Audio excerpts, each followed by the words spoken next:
On this episode of the Best of Bias podcast, you got me talking some football. NFL Week 9 is in the books. I'm also going to preview Week 10. You already know how it goes. Same thing we've been doing this whole football season. You know what I mean? And then we're going to get into the Best of Bias Invitational Football League. It's also Week 9 there going into Week 10. So we definitely got to talk about that, what the standings are, what it's looking like for, playoff outlook and all that kind of stuff. And then we got guess who? AKA on the second half of the pod doing some pop culture with me, talking some topics that I may have talked by myself that I didn't get his perspective on. So this time we got him on here to talk about the passing of Takeoff. We're talking Black Panther. If you're listening to this, it dropped today. So we're talking Black Panther, what we're going to expect from that. We also talk the new people taking over at DC and how he felt about that, the whole James Gunn takeover. There's a bunch of stuff on this pod. So you're in for a good one. Welcome back. Happy Friday. If you're a new listener, welcome. It's your boy Lydell Dinero, and this is the Best of Bias podcast. Yeah. It's the best of bias. You need the earful, you should try us. From pop culture to the movies to unite us. It's the best of bias. The best of bias. Yeah. It's the best of bias. You are now listening to the Best of Bias podcast with Lydell Dinero and Hugo Twilight.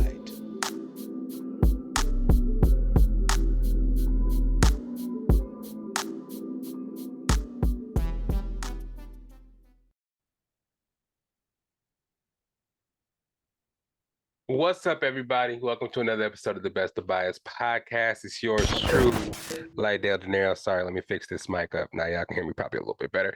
It's your boy Lydell Dinero coming at you with a new podcast. You already know what it is. Man, I don't know if you heard, but we got AKA on this episode.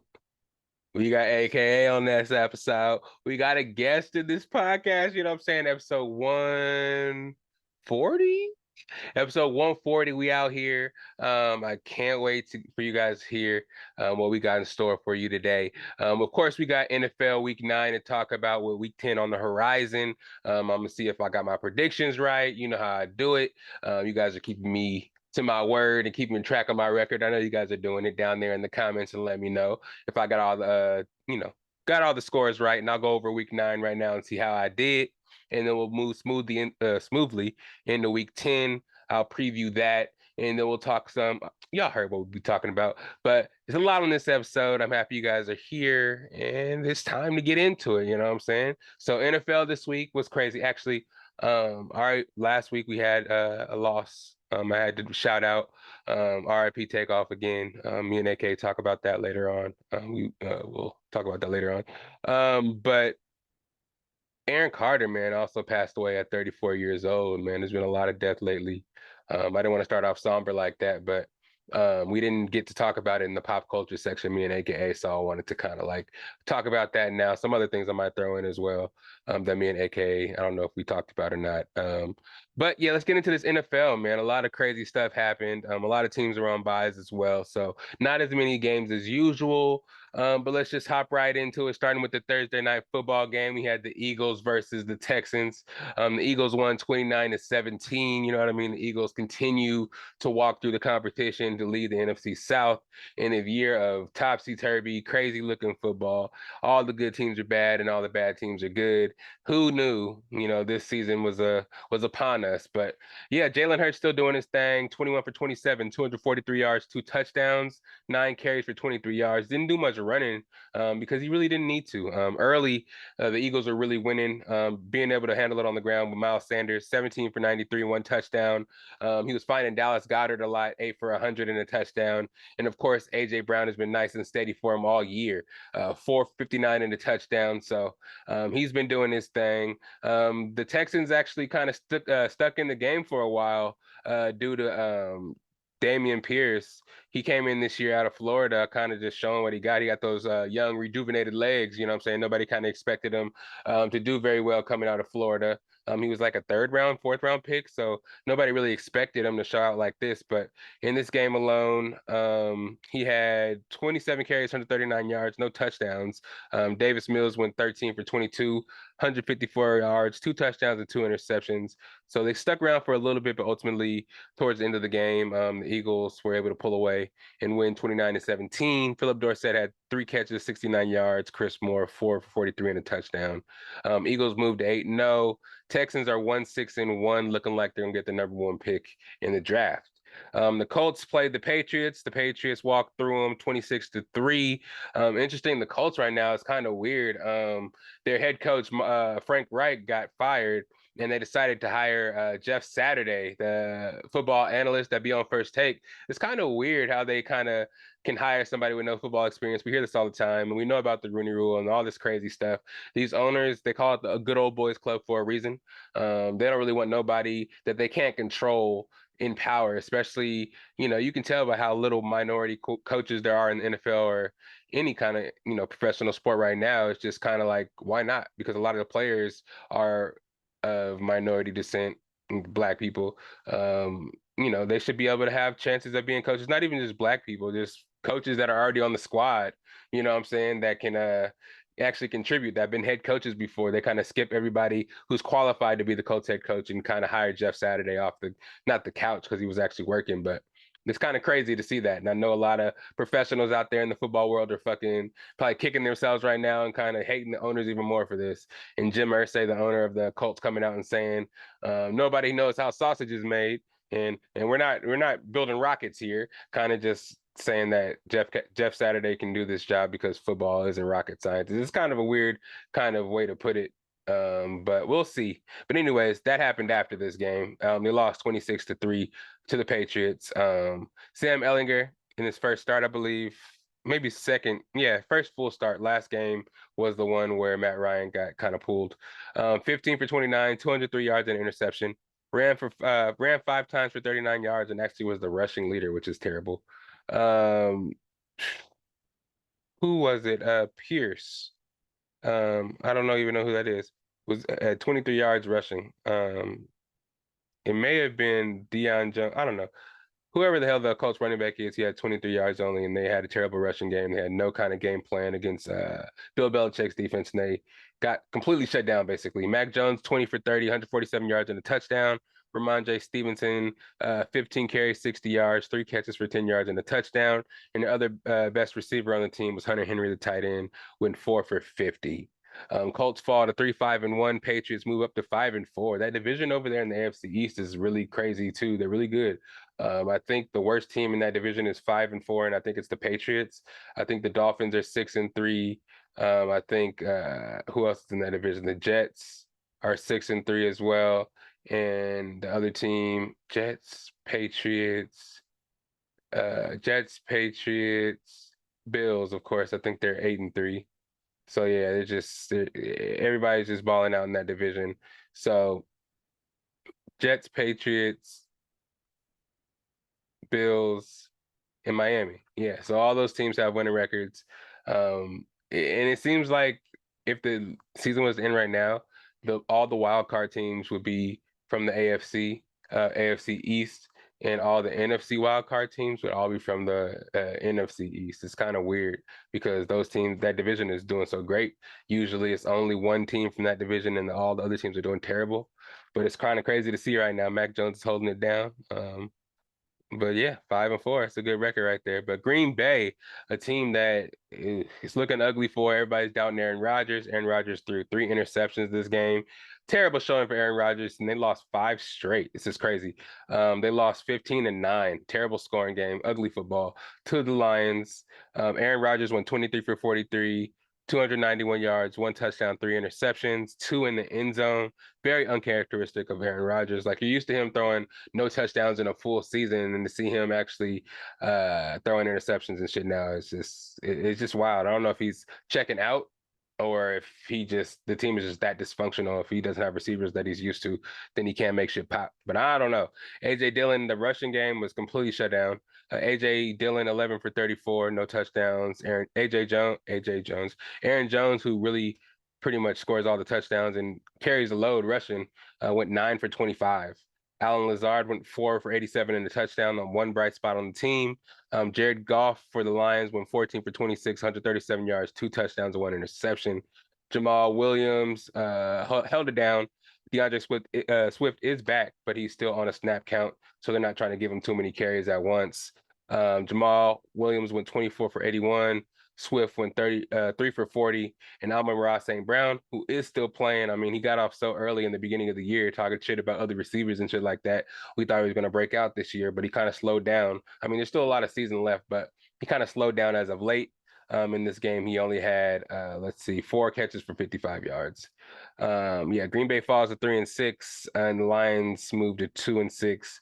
And I think I think the Vikings are 7-1 now, so it's looking like Aaron Rodgers and the Green Bay Packers are going to lose the division. The Lions are 2-6, and the Bears aren't looking too good either. They're not going to make wild cards, so it looks like the Vikings are winning out. Are going to, just run away with the division pretty much. And yeah, unless they just win out and just go undefeated for the rest of the season, the Packers don't really have a chance. The Chargers played the Falcons. Chargers won 20-17. Justin Herbert, 30 for 43, 245 yards, touchdown, interception. Austin Eckler, 14 for 47 and a touchdown. He had 7 catches for 24 yards and a touchdown. And Josh Palmer, being the only receiver in their whole receiving crew healthy. Keenan Allen still out with the hamstring. Mike Williams hurt his ankle. So, yeah, Josh Palmer took the opportunity. 8 catches for 106 yards. Marcus Mariota went 12 for 23, 129 yards. Tyler Algier, 10 for 99 yards. Cordero Patterson made his return, 13 for 44 yards and 2 touchdowns. And Kyle Pitts went 2 catches for 27 yards. I don't know why they drafted him number 8 if they're not going to use a tight end. That's probably one of the best tight ends to get drafted in like 10 years. I don't know what's going on with them. I mean, their game plan is pretty much, I mean, I wouldn't say working because they're 4-5, but yeah. So, I think I would try to incorporate a little bit more Kyle Pitts, a little more Drake London. I believe in Mariota as far as a thrower. I know a lot of people don't, but you know what I'm saying? I'm going to represent for my Oregon boy. And I know I've seen it firsthand. So give him a chance. I mean, if he's not running for his life all the time or just handing off the ball, we can actually see what he's able to do. We know he can scramble, but you know what I'm saying? We want to see a little bit more. You know what I mean? But yeah, the Chargers move up to 5-3. The Falcons fall to 4-5. I'm gonna talk about the Buccaneers in a little minute, and we were able to regain the division with that loss of them. So yeah, the Bills played the Jets, and surprisingly, man, the Jets upset the Bills 20-17. And I shouldn't be saying surprisingly. I know the Jets fans out there is like, what? This man said surprisingly, we dope. You know what I'm saying? Yeah, Sauce Garner's out there shutting down everybody's number one receivers. I thought when Brees Hall went down, they were kind of doomed. You know what I'm saying? But I mean, they're showing out. I mean, the defense is staying put, knocking down, held the Bills to 17 points, and they're like one of the highest scoring offenses in the league. You know what I mean? So that was interesting to see. Stats wise, Josh Allen went 18 for 34, 205 yards, 2 interceptions, 9 carries for 86 yards, and 2 touchdowns. He was actually the rushing leader on the team. Um, but yeah, it was kind of wild, man. The Bills kind of slipping right now. Josh Allen hurt his elbow on one of the last plays of the game. Somebody came in for a strip sack. He didn't expect it, and they, torqued his arm all the way back. So it's looking a little ugly for him. The coach says he's day to day. I don't know if it's like gamesmanship because they're, the division is close. So I don't know if they can play with it like that. Oh shoot, the Bills are only 6-2. So yeah. With that loss, well, let me go get to the Jets here. The Jets, Zach Wilson went 18 for 25, 154 yards and a touchdown.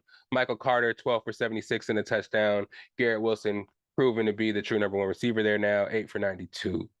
The Bills fall to 6-2 and the Jets move up to 6-3.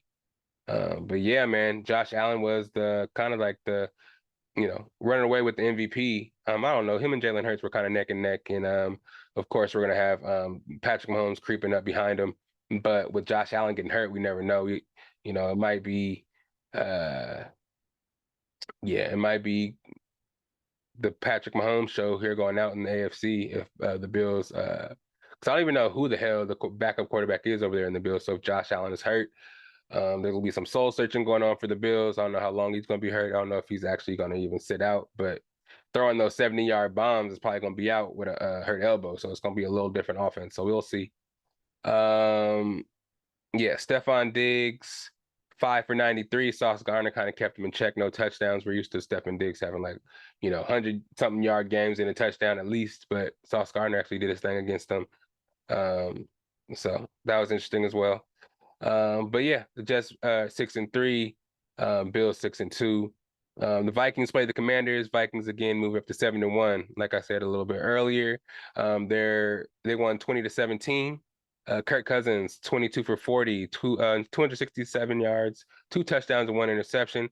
Dalvin Cook 17 carries, 47 yards, and Justin Jefferson continues to tear it up, 7 for 115 and a touchdown.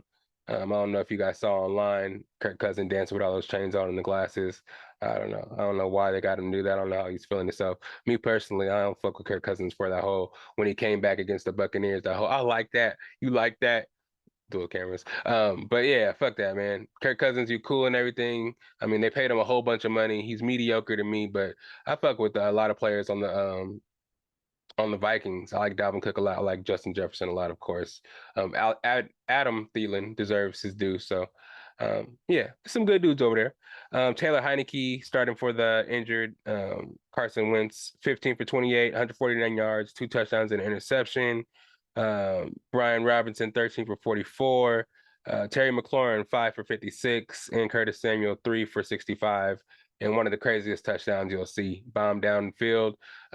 Defender runs into the referee. The receiver's triple covered, and the defender takes out one of the referees, and he falls down, and he's able to catch the ball in between 3 defenders and jump into the end zone, which is crazy. Pretty lucky, but crazy. The Commanders fall to 4-5 in that crazy division over there. What else we got?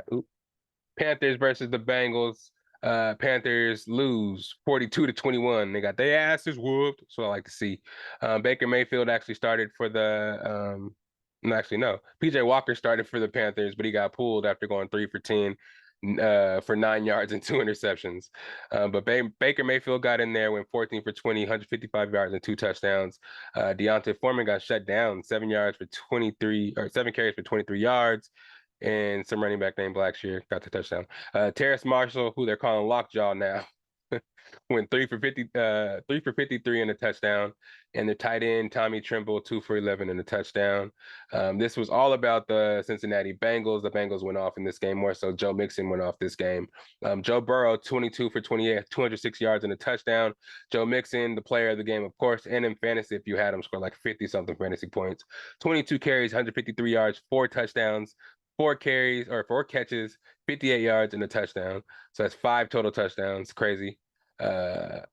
Higgins, 7 for 60. Tyler Boyd, 5 for 44. Yeah, the Bengals put a whooping on the Panthers. Bengals move up to 5-4. Panthers move down to 2-7. Bengals, competing to try to win the division over the Ravens right now. And yeah, Raiders against the Jaguars. Gosh, the Raiders, man, they can't get it together, bro. This is a crazy ass game. Raiders go up 17 quick points and then let the Jags come all the way back and beat them. I don't really get it at all. Derek Carr goes 21 for 36, 259 yards and 2 touchdowns. Josh Jacobs, 17 for 67. Devonta Adams had a game. I had him in fantasy, so I'm grateful. I'm happy that he had a great game. 146 yards and 2 touchdowns. Nuts. Trevor Lawrence, 25 for 31, 235 yards, a touchdown, 6 carries for 53 yards. Travis Etienne, 28 carries, 109 yards, 2 touchdowns. Christian Kirk, 8 catches, 76 yards, and a touchdown, man. Raiders, you guys needed to get together, man. You guys have a great team, and you guys can't be wasting Devontae out there, man. He came to y'all to try to take y'all to greatness. We thought the Derek Carr and Devontae connection would be great. Josh Jacobs is in a contract year. He's out there trying to earn his money. That defense, I like Max Crosby. I like Young. Why can't I never remember freaking Young? But Chandler Jones, you got Chandler Jones over there. You got some players. I mean, they let Jonathan Adams go. I don't know why they did that, but they got some players over there. So you should be winning some games. For you not to win any, it's just wild, man. But long season, you got what? 11 more games. Maybe you can do something. I don't know, yo. I don't know. Moving on. Oh yeah, the Raiders fall to 2-6, and the Jaguars move up to 3-6. So it's a kind of a bad versus bad there, but somebody had to win. Dolphins versus the Bears. Dolphins beat the Bears 35 32. This was a coming out party and a continuing success party for Tua and a coming out party for Justin Fields, man. He's starting to show his talent. Everybody's starting to see what he was over at Ohio State and Georgia. So, man, he's starting to show us stuff. But Tua, let's start with him. He went 21 for 30, 302 yards, 3 touchdowns, sleeper MVP, sleeper guy in the MVP race. I talked about it earlier. It was Mahomes, Josh Allen, um, who else? Oh, Jalen Hurts. You got to throw two in there, and some people are saying Tyreek Hill because he's balling out as well, man. Mostert 9 for 26 and a touchdown. Newly acquired Jeff Wilson went 9 for 51. He had 3 catches, 21 yards, and a touchdown. Tyreek Hill continues to ball out, 7 for 143 yards and a touchdown. Jalen Waddle went 5 for 85 and a touchdown. Both of them continue to ball out. I got Waddle on my fantasy football team, and I'm grateful for him too. Justin Fields went 17 for 28, 123 yards, 3 touchdowns, 3 touchdown passes. Yeah, 3 touchdown passes. He's throwing the ball now. And then he had 15 carries for, wait for it, 178 yards, 1 touchdown. And of course, that led the team with 178 yards. He had a 61-yard touchdown run. That was crazy. Darrell Mooney had 7 catches for 43 yards and a touchdown. And Cole Kmet had 5 catches for 41 yards and 2 touchdowns. So he balled out. He's showing what he can do. They just got Claypool. So in the future, they got a good one. So as long as they build a team around Justin Fields to get him stuff to play with, you know what I'm saying? Pause. I think he'll be great. You know what I'm saying? But yeah, hold on 1 second. It's not that. But yeah, he lost 35-32. Tua continues to ball out. I'm happy for him too, coming back from those concussions and all the talk about everybody thinking he's not the one. He's not the he's not the guy out there in Miami. But they traded all their picks. They traded picks for Tyreek. They traded picks for Bradley Chubb. They traded picks to move up and get Waddle. So they're out of picks and they're proving that they believe in Tua and that's going to be the quarterback moving forward. So I'm happy for him. Seahawks continue to win games. Man, this is kind of surprising. They won 31-21 over the Cardinals. Geno Smith continuing the lightweight comeback of the most improved player, comeback player of the year, whatever they do in the NFL. 26-34, 275 yards, 2 touchdowns, 1 interception, 6 carries for 38 yards. PJ Walker, 26 for 109, 2 touchdowns. Noah Fant, 5 for 96. And Tyler Lockett, 5 for 67. Kyler Murray, 25 for 35, 175 yards, 2 touchdowns, 8 carries for 60 yards, was led the team. James Conner in his return went 7 for 45 yards, coming back from that rib injury. I'm happy to see him back because I also got him on my fantasy team. Rondell Moore, 8 for 69 yards. Zach Ertz, 5 for 40 and a touchdown. And D-Hop, 4 for 36 and a touchdown. The Seahawks moved to 6-3, and the Cardinals fall to 3-6. All right. For this topic here, I got to put my victory hat on because the next game is the Buccaneers versus the Rams. You know what I'm saying? I don't know if you guys watched the Buccaneers versus the Rams because I was talking bad about my boys last week, but we back, baby. We back. Oh, yeah. Dual cameras. You know what I'm saying? That's the part. We balled out. Actually, I'm lying. Why are you gonna let me lie to y'all like that? We did not ball out. We had a horrible game. It's just that the Rams played worse than us, but we needed that win to put us back in first place in the division. You know what I'm saying? A win's a win, and maybe that's what we needed to get us on the right track. You know, Tom Brady's divorce was finalized. You know what I'm saying? Last week I was all up in him. Pause. I was all talking shit about how he was like, you know what I'm saying, going through shit and kind of like holding the team down by going through some shit. You know, I was kind of putting the weight on Brady, but our team and our coordinators, we're really dysfunctional. So I can't put all the onus on Brady. But in this game, Matthew Stafford went 13 for 27, 167 yards and a touchdown. Henderson went 12 for 56 yards. Cooper Kupp, 8 for 127 yards and a touchdown. I don't even need to read off the stats like that. Me personally, I watched the game with these old two right here, the Pupes. You know what I'm saying? These Pupes. I saw exactly what was going on. Our team heard all the shit that everybody was talking last week. We played horrible. We played horrible the last couple of weeks. You know what I'm saying? We had a short week coming off of the loss to the Panthers. So everybody was talking shit about Devin White. A lot of players on the team had to step up and prove that, you know what I'm saying, all the hype that we got in the beginning of the season about being a good defense is true. We still got it. It's just a lot of players on our team is injured, but everybody's injured, so we can't kind of hold that and kind of say that that's why we were so bad, because we were bad at times. You know what I mean? But Akeem Hicks was back. Our DBs were back, and we were able to hold them down. We had some terrible plays. Cooper Kupp getting behind us for two big ones, especially that 67-yard touchdown. That was terrible. But we rebounded. Our offense was still shaky. We were still running the ball on first down very predictably, and everybody knows that our offensive line is not good enough to hold up these D linemen and get our running back some holes. So we're passing the ball a lot, and when our receivers and Tom Brady aren't on the same schedule, it looks ugly. And it looked ugly for the whole game. And luckily, our defense was back together and stopping the Rams on timely third downs when we needed to, except for those two big plays of Cooper Kupp. And I'm grateful for that. I'm really grateful for that. Shoot, we kicked a lot of field goals. We kept it close to the end of the game.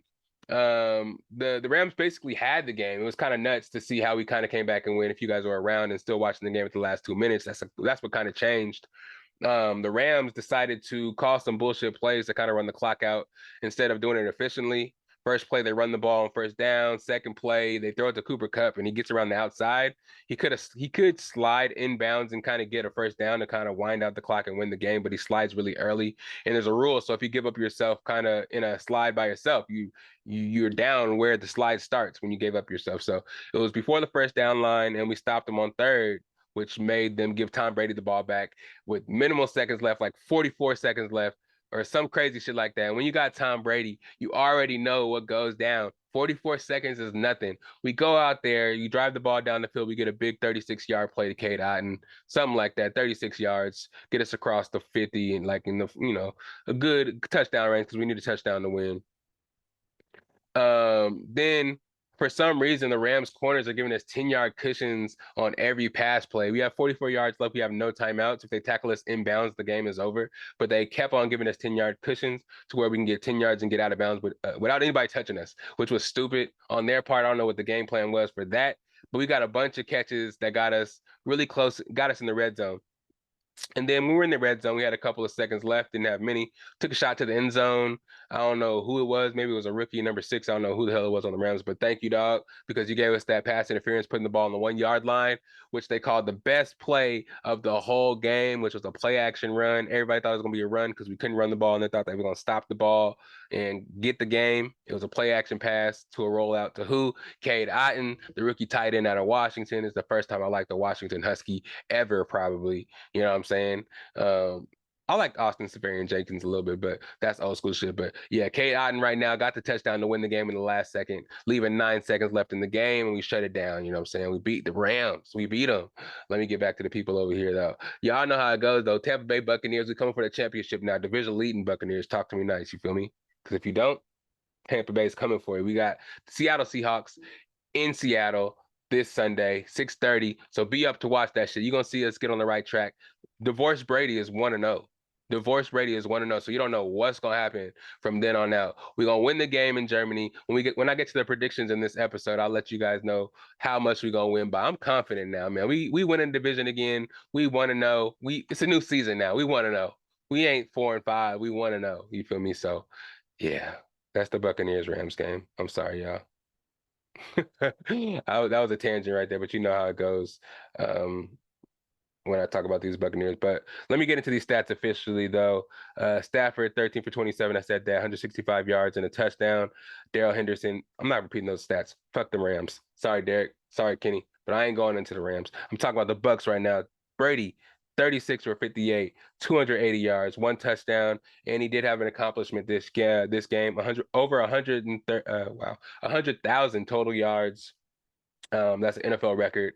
They got the ball, stashed it, kept it away from Mike Evans so he wouldn't throw it into the stands. You know what I'm saying? So, yeah, crazy game. Happy we got the win. I know the Rams are in turmoil right now. They don't know what to do because if they don't start winning games, their division's going to run away from them too. So the 49ers getting McCaffrey is changing shit up. The Seahawks are 6-3. The Cardinals aren't really good, but shit, they damn near have the same record. So they're just one game better. So they got to get it together, but I'm happy the Buccaneers are on the right track. I know you guys are happy to see me happy about that shit too. Yeah. All right. I'm done with dual cameras, y'all. I'm really done with dual cameras. I promise. I promise y'all. Next game. Oh, wait. Buccaneers go to 4-5. The Rams go to 3-5. Actually, let me say it different. We go to division leading 4-5. Yeah, bitch. But yeah, excuse me, guys. Next we got Tennessee versus the Chiefs. The Chiefs win 20-17. Um, Malik Willis, I don't know. They drafted him early. Supposed to be one of the most heralded quarterbacks out of the last draft, but they don't like him throwing the ball, I guess. He went 5 for 16, 80 yards, 8 carries for 40 yards. Derrick Henry, 17 carries, 115 yards, 2 touchdowns. And the receiver's name, I'm going to try to pronounce this, guys. If I mispronounce it and if I butcher it, I'm sorry. I'm not doing it on purpose. Okonkwo, 1 catch for 48 yards and a touchdown. Or maybe it's just 48 yards because he didn't throw no touchdown passes, just 1 for 48 yards. I just thought I'd mention it because that's their leading receiver. Let me get some water real quick, y'all. Hold on. Woo, that's that new water bottle, by the way. That new hydration. Gatorade's not a sponsor, but if y'all would like to sponsor me, I drink Gatorade all the time. You know what I'm saying? I need my thirst quenched. Pause, Aru. Pause. I need to grow up, right? I'm a big ass kid. But yeah, Patrick Mahomes, 43 for 68, threw the ball 68 times. That's crazy. 446 yards, 1 touchdown, 1 interception, 6 carries for 63 yards, and 1 touchdown. He was the leading rusher on the team. Yeah, all these quarterbacks being the leading rusher is crazy. Travis Kelce, 10 for 106. Juju Smith, making his way, showing out now on the Chiefs, 10 for 88. McCole Hardman, 6 for 79 in the touchdown. The Chiefs moved to 6-2, and the Titans moved to 5-3. The Ravens, they play the Saints. Ooh, and I like this one. I think this was Monday Night Football, I believe. This might be the last game. Yeah. Monday Night Football. They won 27-13. Lamar Jackson, 12 for 22, 133 yards, 1 touchdown, 11 carries for 82 yards. Kenyon Drake, 24 for 93, 2 touchdowns. Isaiah Likely for 1 for 24 and 1 touchdown. Andy Dalton, 19 for 29, 210 yards, 1 touchdown, 1 interception. Alvin Kamara, 9 carries for 30 yards, 3 catches for 32 yards. Olave continues to be the #1 receiver over there. Again, I don't know who the receivers are over there no more. Mike Thomas ain't playing. Jarvis Landry ain't playing. I don't know who the other receivers are. Oh, Tyquan Smith they had before, and I guess Olave, 6 for 71 yards. Juwan Johnson, my Oregon fella, 2 for 42 and a touchdown. The Saints continue to lose, and I continue to love it. That was the last game. But we do got predictions for week 10. Week 10's coming upon us. Pause. It ain't coming on us. But yeah, week 10 is here. And we got the Thursday night football game, Atlanta and the Atlanta Falcons and the Carolina Panthers. The Atlanta Falcons are favored by 3 points in Carolina. I'm gonna go ahead and go with the Carolina Panthers to win, just to bring the Atlanta Falcons away from our record so we can win it. You know what I'm saying? The enemy of our enemy is our friend, I guess, in this situation. Tampa Bay has the first game on Sunday against Seattle. Tampa is home in Germany, and they're favored by 2.5 points with that being the home team. Of course, I got the Buccaneers in that game. Hoping we can bring Geno Smith back down to earth, shut down their run game, and be careful about those receivers, and we'd be cool. I got us in that game. Minnesota at Buffalo. Buffalo's favored by 7.5. I got Buffalo in that game. A revenge game for them. I mean, if Josh Allen is playing anyway. If he's not, then Minnesota for sure.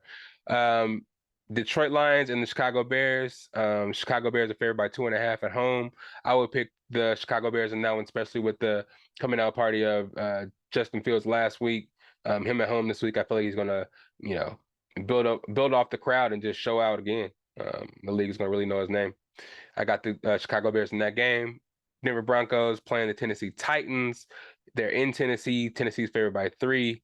I'm gonna go ahead and pick Denver Broncos in this one. I think Russell Wilson took the bye week to get right, and I think we're gonna actually see the $250 million man, and actually gonna see the revitalization of Russell Wilson. I picked him up in fantasy. That's why I'm hoping for that. But I also think that it will, man. I don't think he's gonna fall off a cliff like that. He's not Brady. He's not Aaron Rodgers as far as age goes. He's way younger than them, so I think he should be able to still, get down and do a little something, not be as terrible as he's looked. So I got the Broncos in the upset over the Tennessee Titans. Jaguars versus the Chiefs. Chiefs at home favored by 9.5 points. The Chiefs are probably gonna win that game. Nothing really much to be said about that. The Chiefs continue to roll. Miami versus the Browns. Miami at home favored by 4 points, and I think that'll that'll be true. I think the Miami will win. The Dolphins will win that game, kind of handily. Houston at the Giants. This is a trap game for them, I feel like, but I think the Giants will win. They're favored by 6.5 points at home, but I think they will win that game. The New Orleans Saints at the Pittsburgh Steelers. The New Orleans Saints are favored by 2.5 points at Pittsburgh. I got Pittsburgh in that game. You know why. Indianapolis Colts at the Raiders. The Raiders are favored by 6 points. Shit, they better win.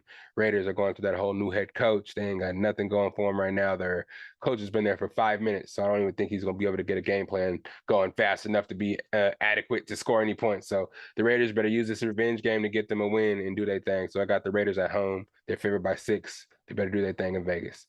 Dallas Cowboys at the Green Bay Packers. The Dallas Cowboys are favored by 5.5 points.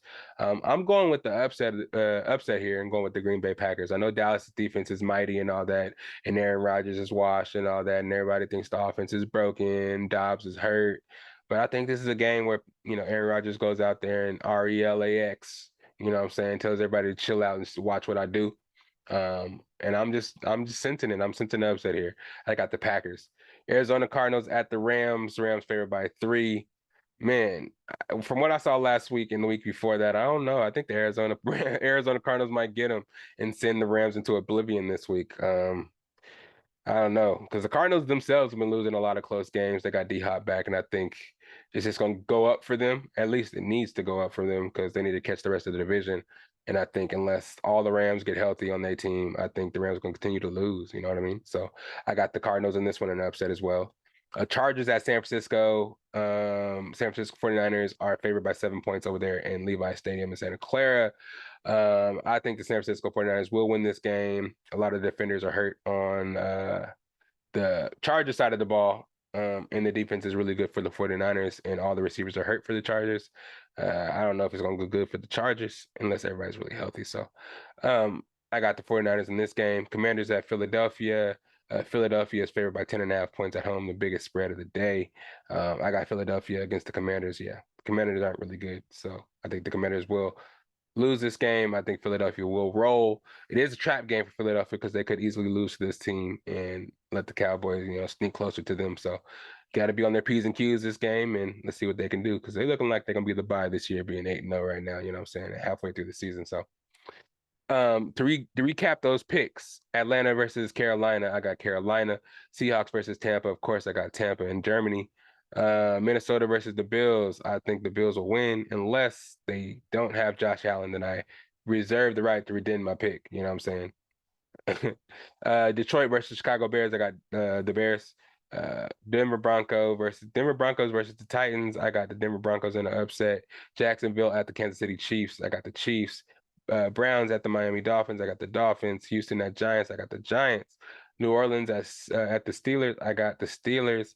Colts at the Raiders, I got the Raiders. Dallas at Green Bay, I got Green Bay. Cardinals at the Rams, I got Cardinals.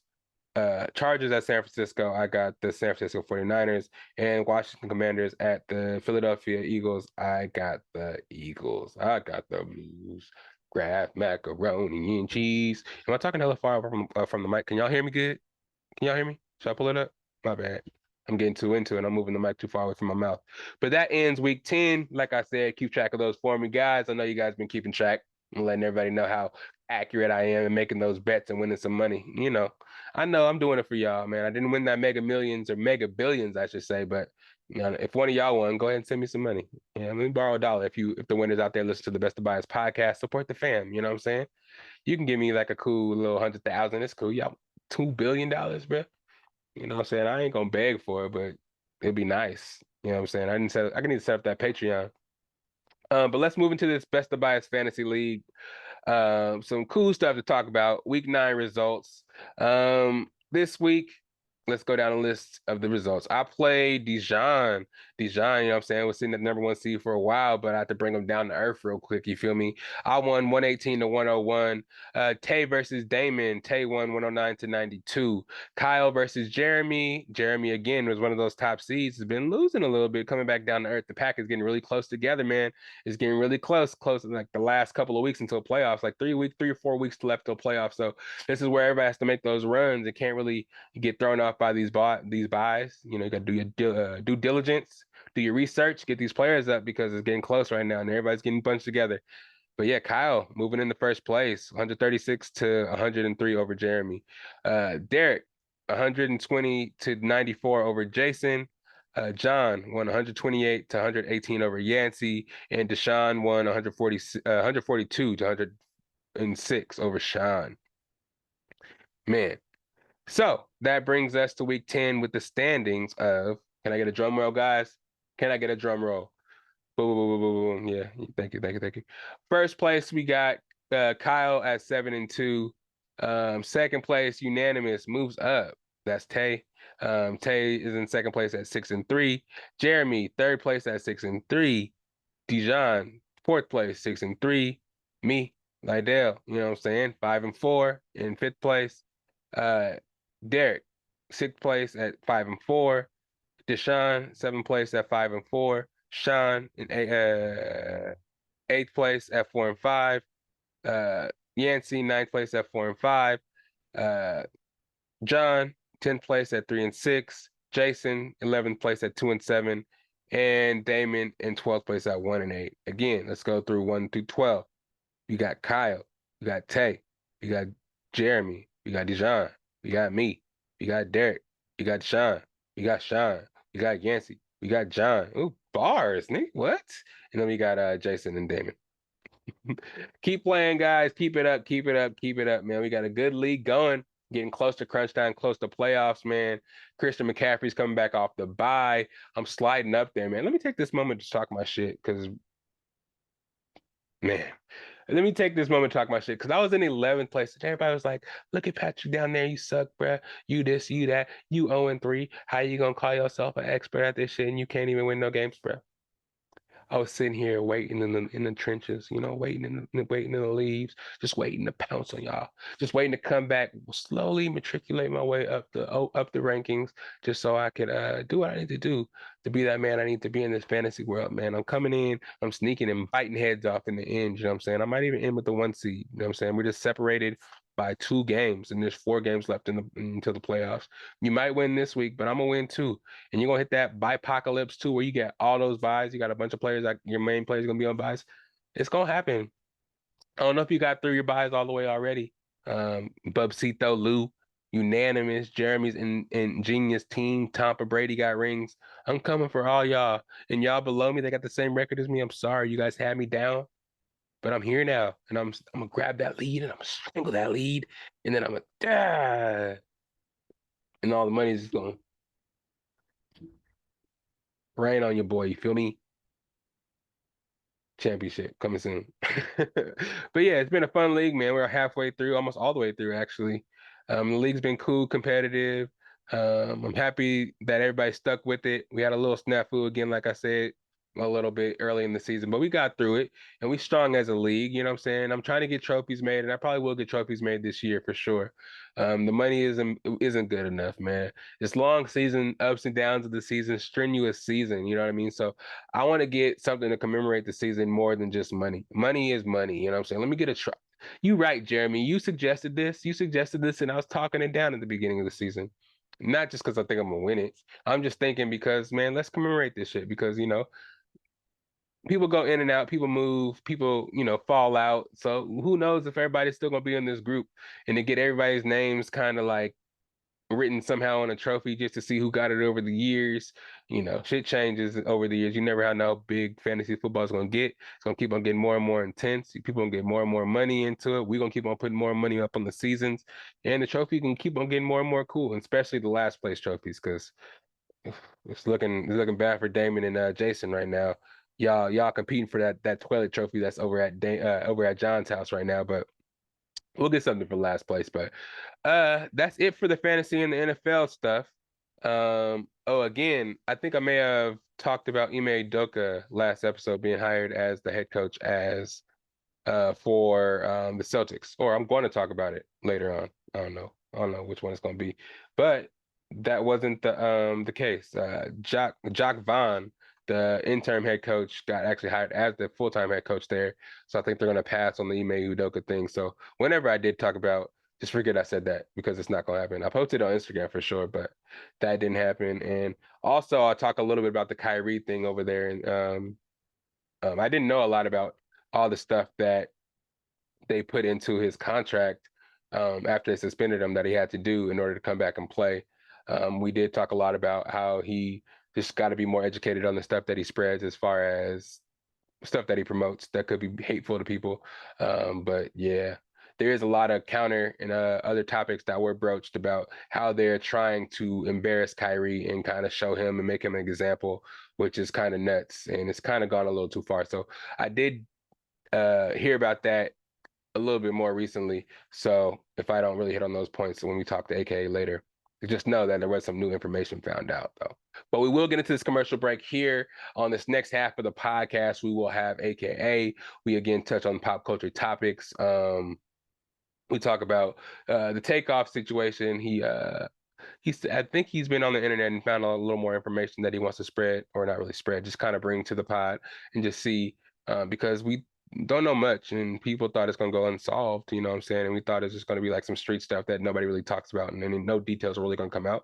Nor should they. I mean, it's people's personal life. You don't really need to know all the details about somebody's murder. I don't know, it's become society nowadays. But we do talk about that. We talk again about Black Panthers coming out. You guys may have seen it by the time you listen to this podcast. If you haven't seen it, we talk about our expectations and stuff like that. But yeah, it's the Best of Bias podcast. We got AKA on the second half. Hope you guys enjoy.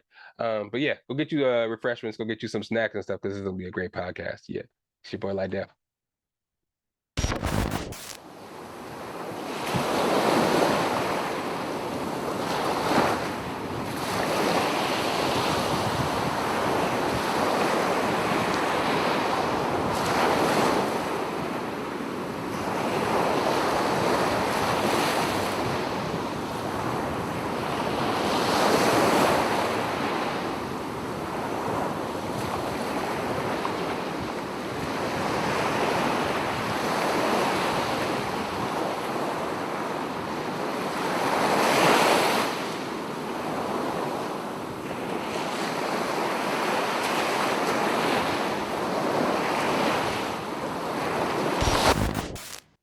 Welcome back, everybody. It's the Best of Bias podcast. And guess who we got in the building?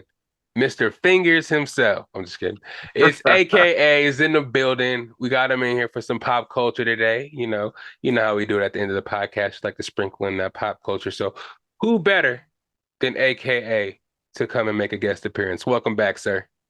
What's cracking? What's cracking? The Best of Thank Bias you. family has been missing you. How you been? I've been chilling. Thank you for having me back. Yeah, I've been chilling out here in Indiana, living a country life, kind of. It's You cold as hell right now, huh? know, Snowing? it's cold, but like it's been colder than this in Cali. I'm sure it's gonna get colder. As you know, I'm trying to jinx myself or nothing, but right now it's not bad. I mean, it's cold to go out in the morning. I mean, it ain't too cold for me to go out in the morning with a tank top and some shorts on and smoke. So. I feel that. Sheesh. Yeah. You like the cold though. You like a polar bear anyway, so it might be hella cold and be a little exaggeration on your side, but it's all good. But can I interest you in some pop culture topics? Yeah, let's do it. Let's do it. Let's do it. Some of these topics we may rehash because I was talking about it by myself, and I'm kind of trying to get everybody else's kind of perspective on it. You guys know how I like to do when I have guests. I want to kind of like get their side of the story. You hear me talking and rambling. It's been me by myself like a lot of weeks in a row. I know I've been promising y'all guests, and we finally got one. But yeah, let's start off with some Black Panther hype. It's Friday today, so the movie's probably out now. It came out yesterday for some. You guys may have went to the movie theater on Thursday to see it. So we kind of gonna just see what or talk about what we're expecting for the movie this Thursday, Friday, Saturday, Sunday, whenever you're gonna go out there to see it. Let's start with you. What are you expecting? I don't know if you've seen a lot of the new trailers that have been dropping, a lot of new stuff, a little insight on what the movie's gonna be about. I mean, it looks good. I like from what the trailers have shown, like the way they represent Neymar's little twist on his, comic book origins. But I mean, I like the way they're going with it. Uh, I still thought they should have recast Chadwick Boseman. I mean, I know people don't agree with that, but I'm looking more at the character and not the person who played him. Right. Uh, I mean, I like the fact that, I guess there's a story. I don't know too much about all the different comics of Black Panther, but I know there is one where his sister does take the mantle. Right.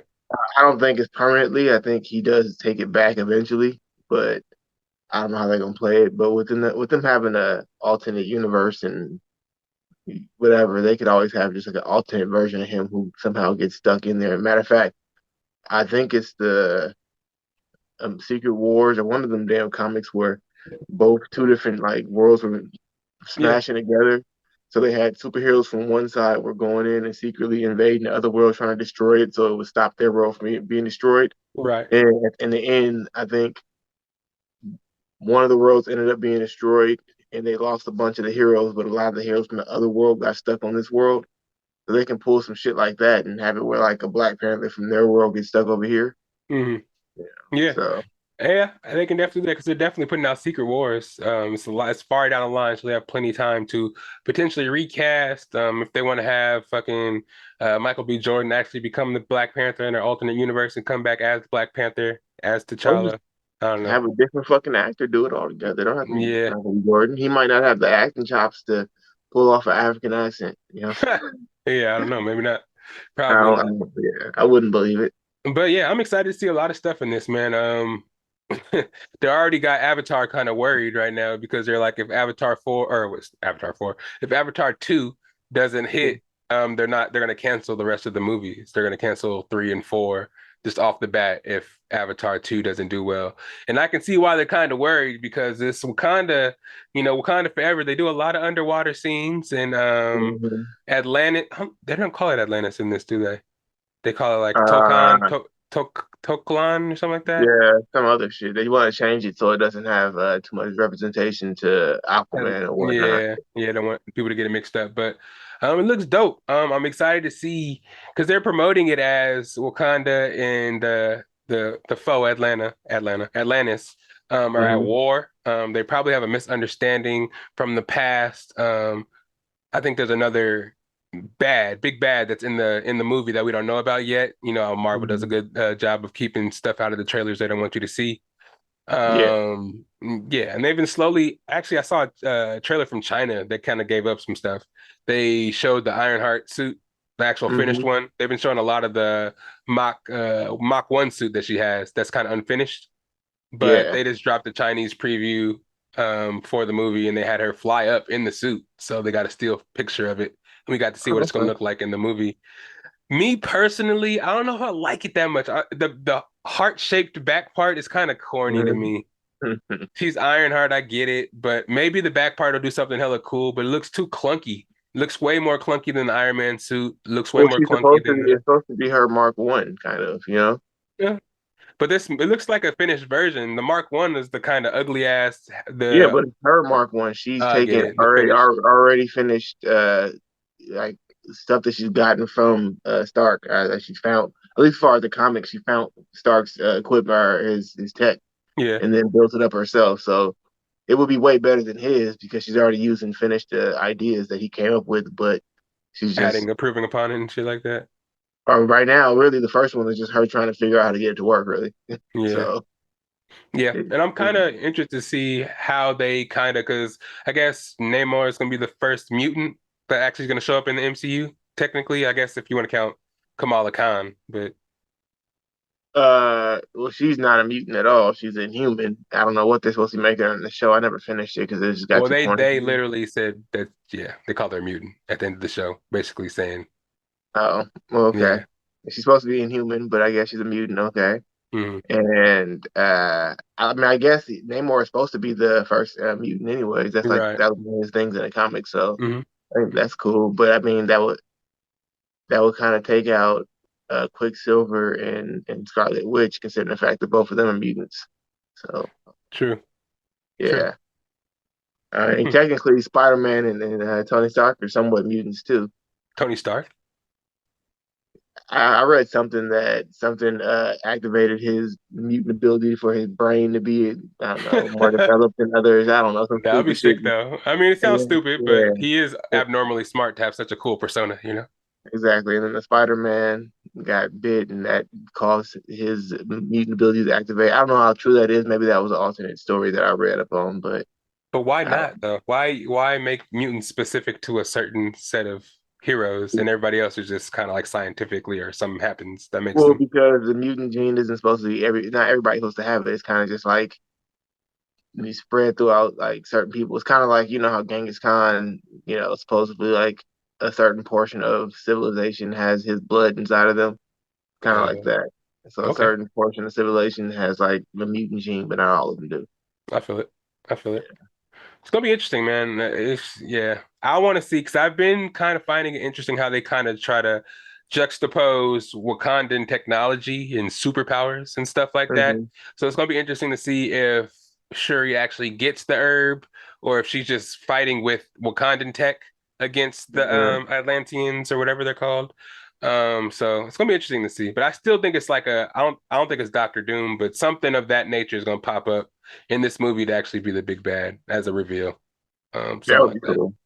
I Yeah. mean, although Doctor Doom technically, like he could be on fucking uh, what you call it level, Thanos level. He could Yeah. also be smaller, but he's his potentials in the comics are to be on Thanos level because I mean, there's been times where he becomes the strongest person in the universe. So Yeah. Yeah. I do remember that reading some comics where he did what is it called? I think it was a podcast also. I think it was Wolverine podcast. Yeah, where Victor probably, Von Doom kind of ran everything in the country. I forgot what they called it. And fuck, I forgot exactly what they and they're having a hunt. It was Craven the Hunter, and he was out there. It's like if you survive against Craven the Hunter, then it was Star-Lord Wastelands. That's what it was. Star-Lord Wastelands. If you haven't listened to that, Marvel has a bunch of these podcasts. It's kind of like just voiced by voice actors, and they play it out like a movie, but it's all audio, and it kind of takes you there, and you get to see that shit. But that's where that Victor Von Doom shit came from. It was Guardians of the Galaxy. Star-Lord. But anyways, this weekend, man, I got my tickets early. It wasn't really sold out here, so I don't know if it's gonna be really sold out on Saturday or Sunday if you try to go on the weekend. But if you try to sneak in on those Thursdays and Fridays, you're probably gonna be sitting next to somebody or a loud ass teenager talking hella and shit like that. And you're gonna miss half the movie. But I'm excited, man. I'm excited to see if Shuri can fight. I'm excited to see M'Baku, see what he can do because man, fight again, going against superpowered people. These people look like they're gonna get washed. I saw a scene where M'Baku gets punched in his chest and it breaks his chest plate. but And he's kind of superpowered himself. I mean, that's what I want to see. I haven't Well, I really, mean, like, what was it? The one where he's fighting and he picks a fucking guy, boy, one arm. I don't know any human right now that could pick another human up other than like a baby or something with one arm like that. You're not picking up another adult, full grown adult with one arm stretched out fully like that. yeah, Nah. human gorilla. But yeah, so we're gonna see, man. I'm excited. I'm excited to see all that shit, man, because it's been a while since I've actually seen a cool Thor, what was it? Love and Thunder. Um, I don't know. That shit wasn't really that good to me. Just Um, I wish I knew. But moving on. The movie's coming out this weekend. Go support Ryan Coogler. I think I think he might be doing not Secret Wars, but one of the Avengers movies. He got the call to direct for. So if this does well, he's gonna keep on getting projects, and he has really good representation in there. Yeah, because isn't he from Oakland? mm-hmm. Yeah, yeah, yeah. Yeah. Oakland or So Richmond, one of the two. yeah, Bay Area. So keep representing, keep doing it, man, because I know they're giving him loads of money to keep doing this Marvel stuff. And maybe one day he can be on the Kevin Feige level. We'll get some black representation that can actually make some moves and move and shake some shit over there in the MCU. And then speaking of moving and shaking, you know what I'm saying? DCEU is actually making some moves. We talked about this a little bit on the other podcast a couple of weeks ago. James Gunn, and I don't remember the other guy. He's a producer that works a lot with James Gunn. Something Sharon. Peter, I want to say Peter Sharon. If I'm wrong, I'm sorry, Peter Sharon, if it's not your name. But James Gunn, he's more prominent to me because he came from MCU. Got kicked out of MCU for some post that he posted hella back in the day, and they hired him They again brought to him do. back. Yeah, they brought him back to do some shit there, and he wasn't really feeling it, so he went to the enemy and going ahead and joined them and became Kevin Feige. He said he's not going to answer to Kevin Feige no more. He's going to become him. So basically, he's running things over there for DC Animation, TV, and film. Him and Peter Sharon. Sorry again if that's not your name. Like I got to be more respectful. But they are co-chairs and CEOs. What do you think about that? And what do you expect to see with James Gunn in charge? He did stuff like the Suicide Squad, Peacemaker, Guardians of the Galaxy, stuff like that. I mean, he's a pretty good director. I know James Gunn is. Plus, his last name is Gunn.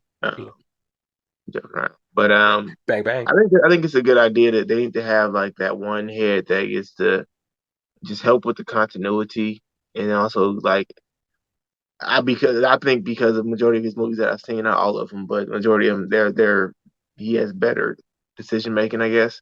Mhm. So he'll be able to veto some of that bullshit they be putting out because they be putting out some bullshit. So Yeah. hopefully that's what happens. And but I mean, who knows? Who knows? Yeah, I mean, he does some good stuff, especially with the mature content. DC is not afraid to go there with their mature content. Their animation even goes there. So I know with their TV shows, James Gunn's gonna be able to green light a whole bunch of shit, and he's gonna be okay with a whole bunch of shit. Hopefully, he gets the continuity going. I see good things in the future for Aquaman. Wonder Woman's probably gonna get a better movie. Gal Gadot's great, so I feel like if they give her a little bit more to do, a better script, I think and some more raunchiness, Wonder Woman can fucking kick somebody in the dick, you know what I'm saying? Kick their heads Yeah. into the wall, you know what I'm saying? Do some shit, you know what I'm saying? They be And talking crazy. they can completely like erase that last one that came out. Exactly. They can like maybe start off the next movie where like it ends at the end of the first movie, and then like she gets hit in the head or something like that and has a whole dream or a nightmare, and it's all the second movie, and then she comes back and Like, oh shit. it hasn't even been that long yet. You know, It it hasn't even, be it's like not even made it to 30 the end minutes. yet. I feel Yeah, it. I feel it. Yeah, that could be. I mean, they're gonna recast Cyborg, I know, because they was having trouble over there with Cyborg, so they can start that story completely over. And well, nah, they don't recast half the money. Cyborg, Flash, shit. oh, Flash is done already. Ezra Miller's tripping out here. Yeah, And I mean, they need the movie to fucking start over the continuity, so they are not stop. They canceled Batgirl, canceled a whole bunch of other shit, but they said this Flash movie needs to come out.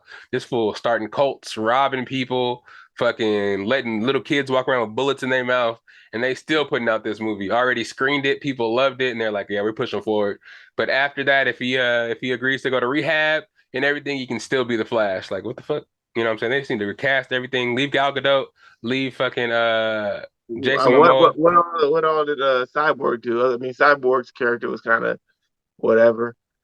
I mean, the actor acting for him didn't like. Well, he didn't really do much in the movies, even though they try to make it more about him with the James Gunn edit. But it The really, what's that? I forgot that nigga's name. I forgot. But all he did was, didn't he have like an argument with like something about one of the directors he had an issue Zack with? Snyder cut. That's what you're talking about. Like Snyder Cut. There you go. But But yeah, he had an issue with one of the directors. I forgot who it exactly, was. exactly. And I think he kind of burned the bridge with DC in general. So I think it's Hmm. even though James Gunn is in charge, I don't think he's gonna be able to come back.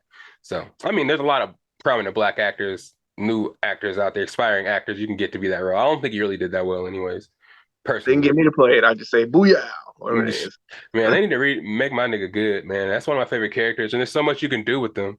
Make him Um, like the cartoon version. Yeah, slick I'm talking, joking.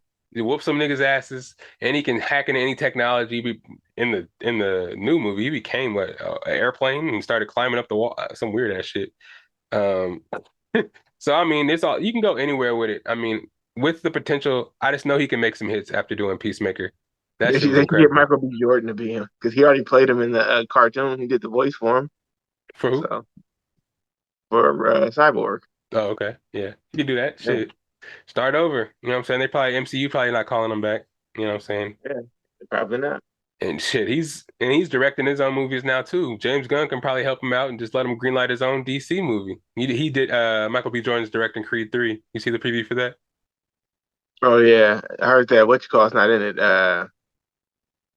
Sylvester Stallone. He was kind of upset about that. I mean, you don't need him in it.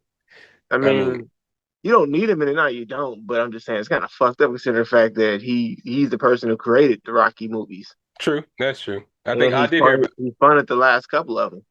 no, well, I feel like Jonathan Majors, that fool, he'll be able to carry it. And he don't really need Sylvester Stallone. I feel it. He's old as hell. He's like 70. He is, Like, but I mean, he ain't got to be a director, the motherfucker. I just like let. him have a cameo because of the connection to Rocky. Rocky, that's a legacy right there. I feel it. A white fighter that I don't know beat a bunch of people.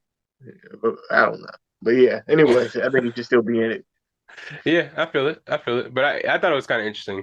That fool Jonathan Majors is doing big things. You know what I'm saying? If he wasn't playing Kang, he should have played fucking T'Challa in the recast. Because that Yeah, nigga's swole as hell all the time. Like that nigga probably eats no carbs ever. Because there's no way he can be that buff all the time. yeah, he could Give have it, played T'Challa. he can for sure play T'Challa easily. He reminds me of Chadwick Boseman as far as his acting ascension. Yeah, Like, not the way he looks, but yeah, yeah, he's a really good actor. But Chadwick Boseman, shit, he fucking got famous playing every fucking person in history. but He's everybody in history. He's Thurgood Marshall. He's James Brown. that's what I'm saying. For Jonathan Majors now, he's doing the same thing, but he's not giving people these, he's not playing actual people. They'll give Hmm. him a role like that as a generic ass person that's supposed to be portraying something like that. But it won't be Muhammad Ali, but they'll make him a boxer. They won't Yeah, make him a famous slave, but they'll make him a slave. They I know won't a make couple him boxers he could play. He could probably play. There's a couple boxers he can play. What's that one heavyweight? He's not built to be a heavyweight, but he looks like he can be a heavyweight. That one, Jack Johnson, oh that went to prison for kidnapping a white girl or trafficking a white woman. yeah, yeah. Because he took his fiance across state lines. Yeah, and he was wasn't he famously kind of against political stuff as well? Didn't really want to get involved in a lot of Yeah, political stuff. I was just bringing that up because they've had how many different white champions that you could think of? I mean, like famous white boxing champions, but Oh they've yeah, had a lot. A not that lot. they have a lot, but I mean that you could think of, right? I mean, I just know the actors that played them. I don't remember the boxers' I'm talking names, about but I I'm just know a talking about lot. in general, Yeah, boxers in general. Like you are famous white boxers that I can think of, or fighters in general that from the history. They've only been a few, but they've made movies of almost all of them. I was about to say And that's why I remember them from that, but I don't can't yeah, remember any from now in real life. well, yeah, in But real life, there's a lot from now, but I mean, there was just a lot more black champions, and they've never made a movie other than Ali about any of them.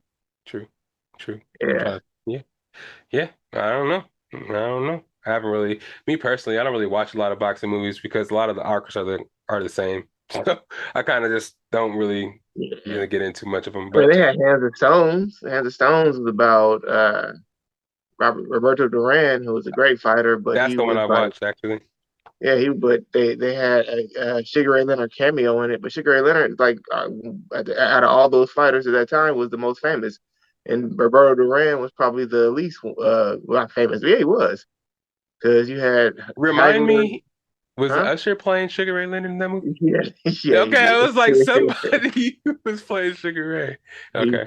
he did a good job too. He looked like him. Hmm. I But I feel mean, it. at that time, the Four Kings, it was Sugar Ray Leonard, uh, was it Tommy Hearns and Hagler, Marvelous Marvin Hagler, and Roberto Duran. And I think to me, out of all of them, Roberto Duran was on the lowest one. He got beat by all of them, so he was Hmm. the lowest one. And out of all of them, he got a movie. Yeah. None of them got a movie. So I feel it. I feel it. Well, I don't know. I just thought it was kind of cool that he was directed his own shit. So if he does make it into DC, that'll be cool. I personally, I don't know if you need names. Do you think they need big name actors to come in there and play these roles for people to get interested in the DCEU? uh, I feel like yes and no. I feel like when you have like a real popular character, in some sense, yeah, depending on how you're gonna play him. Like if you come with the X-Men and you're gonna play him young, then maybe not. But if you're gonna try and give him like only a few movies and they're a real popular character, I think it's best to get somewhat of a known actor or at least an established actor. They don't Yeah, have to be like they didn't do it with Wolverine. They got Hugh Jackman, who nobody really knew who he was at the time. But I mean, I thought they got him simply because he looked a shit ton like the comic, what's that? Huh? the comic character. Or like Damn. that was me. I mean, that was nothing eventually. Dirty Harry. He looked like Dirty Harry though. Who the hell is Dirty Harry? That was me. What the Huh? what did you do? Oh, I knocked down this light that he had right here. Nothing I broke though. I was like, damn. It, it just sounded loud as fuck though. Oh. I'll get But up later. It's nothing bad so though. who's Dirty Harry? Clint Eastwood. I was saying Oh, that uh I figured they got Hugh Hugh Jackman to play Jackman that. because Yeah, he Okay. looked like that. But Interesting.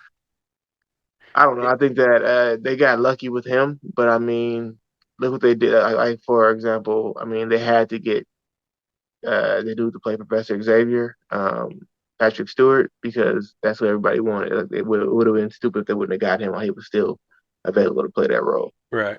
Um, but I don't know. I think that if you're gonna pick somebody like who's gonna be, if it's not gonna be, even if it is gonna be a long role, I think it should still be a popular known actor. Yeah, I feel it. Well, I got hopes for it, man. I'm hoping that that reboot can actually do something. I'm excited for some animation. I'm excited for some TV shows. I'm excited for more movies, man. Because I mean, the individually they put a lot of money behind these movies, but there's no, like you said, no continuity. So to see these movies kind of integrate, kind of go into each other, and us get like another Justice League shot, kind of like the Avengers, kind of like a counterpart type of thing. That would be kind Hmm. of cool. Just do it right this time, and I think James Gunn will have him on the right. And Peter Sharon, sorry, I got to give you credit too, if that's your name. I don't know, but yeah, Made up a name for this I don't dude. know. I really think it's his last name is Sharon though. You know what I'm saying? I think I'm right. I really do. But that's all I really got Probably his real first. name is like Scott Jeffrey or some shit. And like, Yeah, I don't know. Did you watch the finale of She-Hulk? I didn't even watch She-Hulk.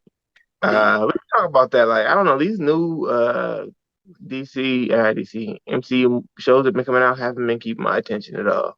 Right, right. They don't really have many.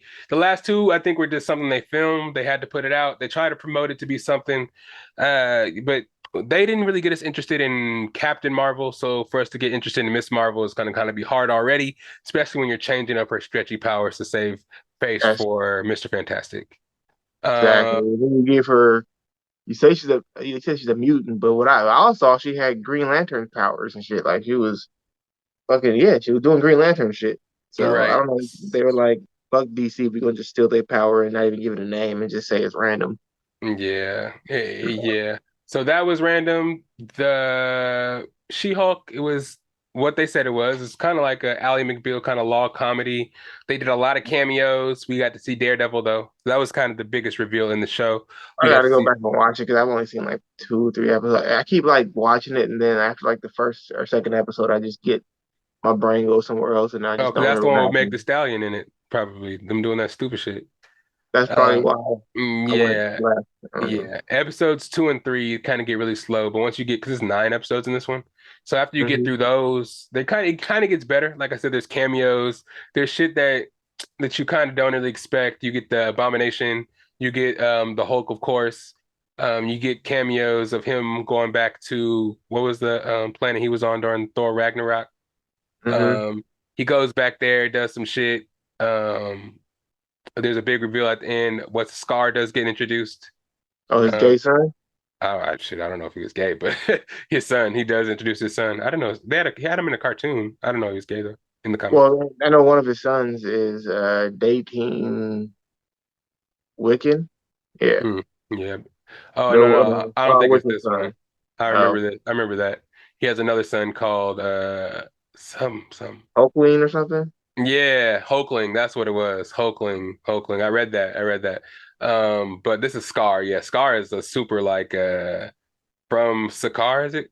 Is it Oh, I remember he had a son that was he didn't know anything about that son. His son was exactly? yeah he had screwed some girl or she's an alien. That was a whole different one. That was one where the Illuminati sent him away because they thought he was too big of a threat. And then he went to this planet and it was like a bunch of red people and gray people and shit.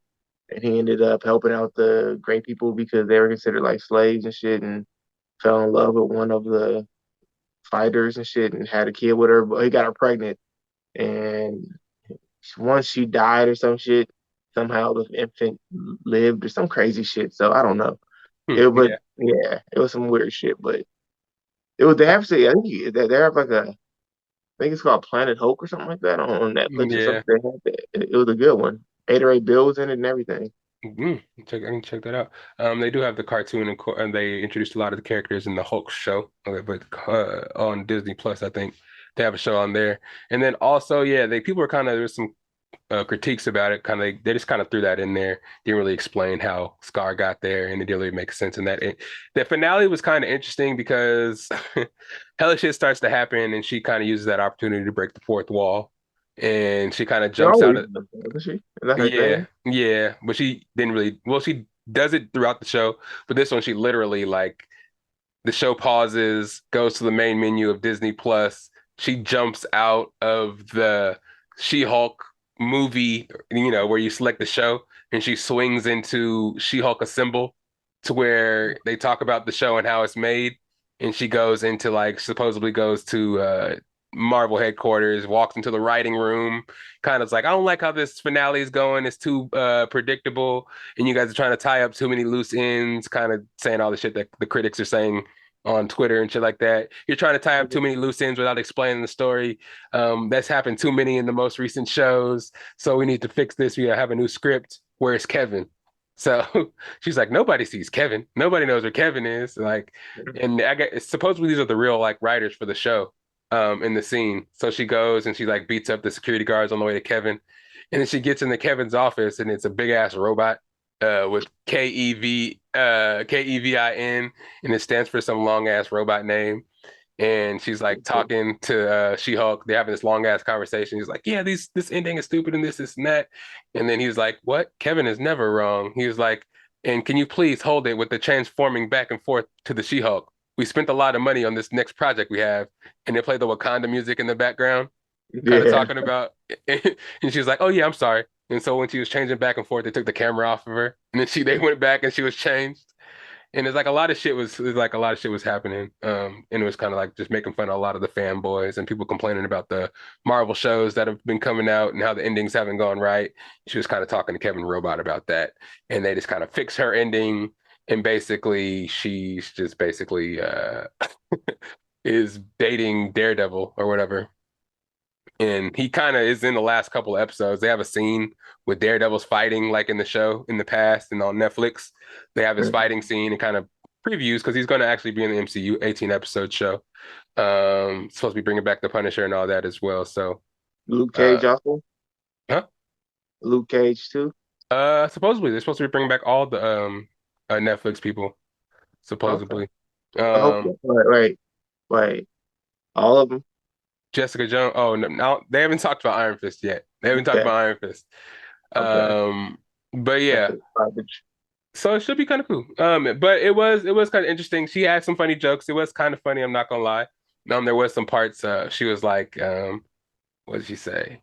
Um, she's like, yeah, so come in, check in with Jennifer Walters, where she sometimes taps in with the audience and sometimes taps the Daredevil or some shit like that, Matt Murdock, and sometimes Matt Murdock.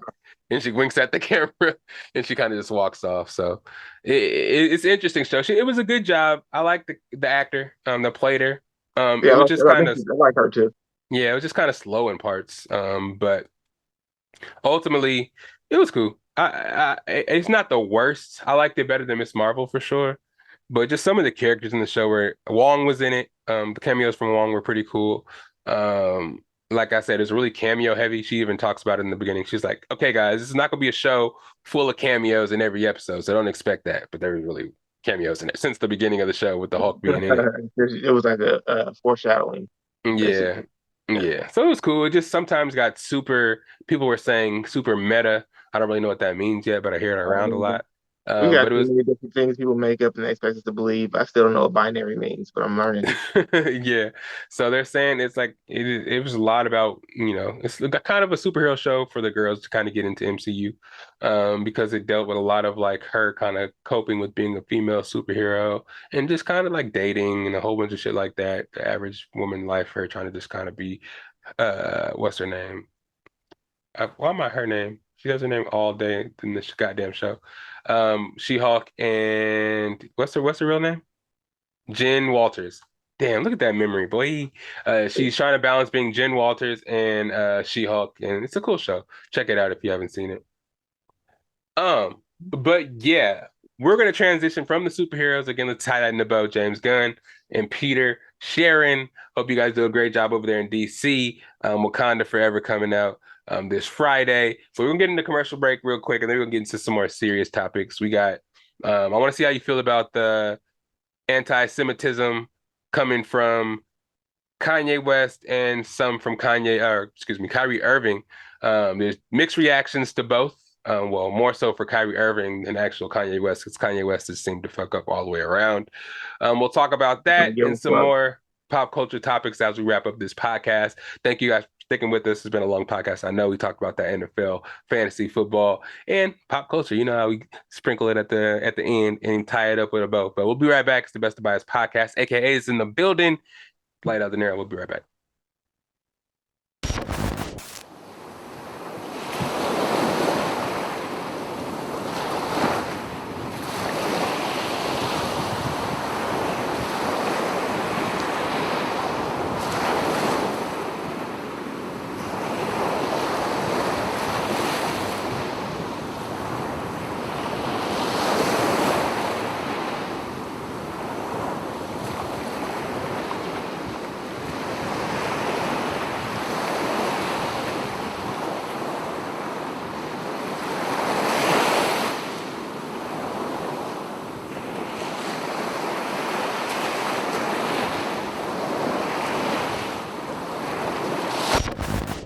Welcome back, man. I hope everybody's rehydrated, got them a little bit of liquid in their body. Stay hydrated, especially in these cold times. You still got to do your body right, even when it's not super hot outside. Still hydrate. You know what I'm saying? Do your body good. Public service announcement. But anyways, actually, I forgot. I mean, we're back. We're back. Obviously, this is Lydell Dinero and AKA. We forgot. We forgot. We talked a little bit about Lobo. We didn't talk about who we think would make a really good Lobo because that's one of my favorite anti-heroes. Is he a villain? Anti-hero? He doesn't really fuck with either He's, side. he's like whatever. He's Yeah, my not favorite. binary. He's non-binary. Exactly. He's an alien. He is alien. He's not from this world. So, Like, my favorite characters I've noticed are really the anti-heroes. You know what I'm saying? I like Venom. I like Red Hood. I like obviously Lobo. I like Black Adam. So it's a lot of these characters that I'm seeing nowadays, and I'm starting to realize I like a lot of the anti-heroes I or a didn't lot. know. I didn't know. I never thought of Black Adam as an anti-hero in the comics. I mean, maybe I don't read enough comics, but in the cartoons, he was always just a fucking villain. I don't know. Really? Yeah, I don't know. Not even a jackass. Just a jackass. But it's The Rock now, so he can't just be an all-around jackass. He has to transform into an all-around good player, a good person. I mean, if he's gonna, I don't know, maybe that's why they bring in Lobo when they have fucking Black Adam and Superman fighting. I don't know why they just skip over Shazam like he don't exist. Like they talk about, oh yeah, Superman, The Rock's bringing back Henry Cavill to have a big show off with Superman, but your main antagonist is Shazam, so why don't you worry about him first, and then we can get to the Superman a little bit later.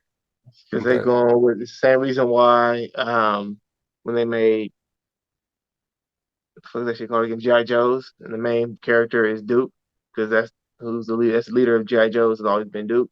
mhm. And then they made the whole shit about whatever the fuck character that The Rock was because it wasn't that character because that was played by Channing Tatum, whatever his name was. So it's all about Did it star power.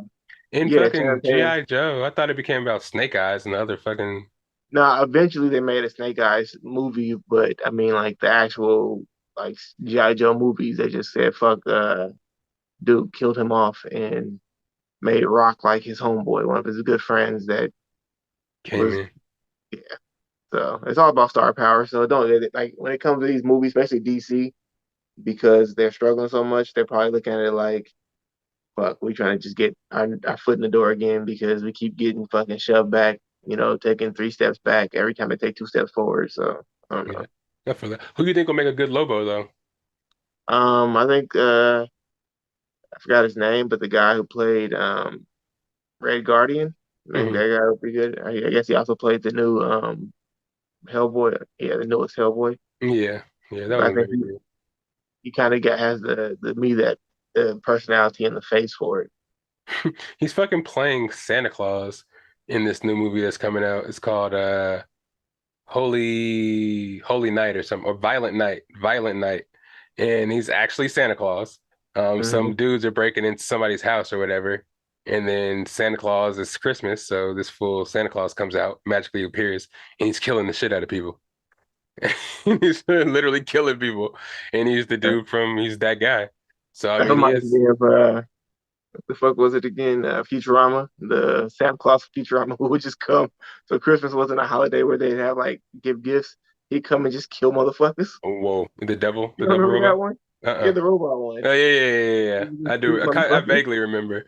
Yeah, Futurama is making a comeback. Those Funko Pops are going for hella money. God damn.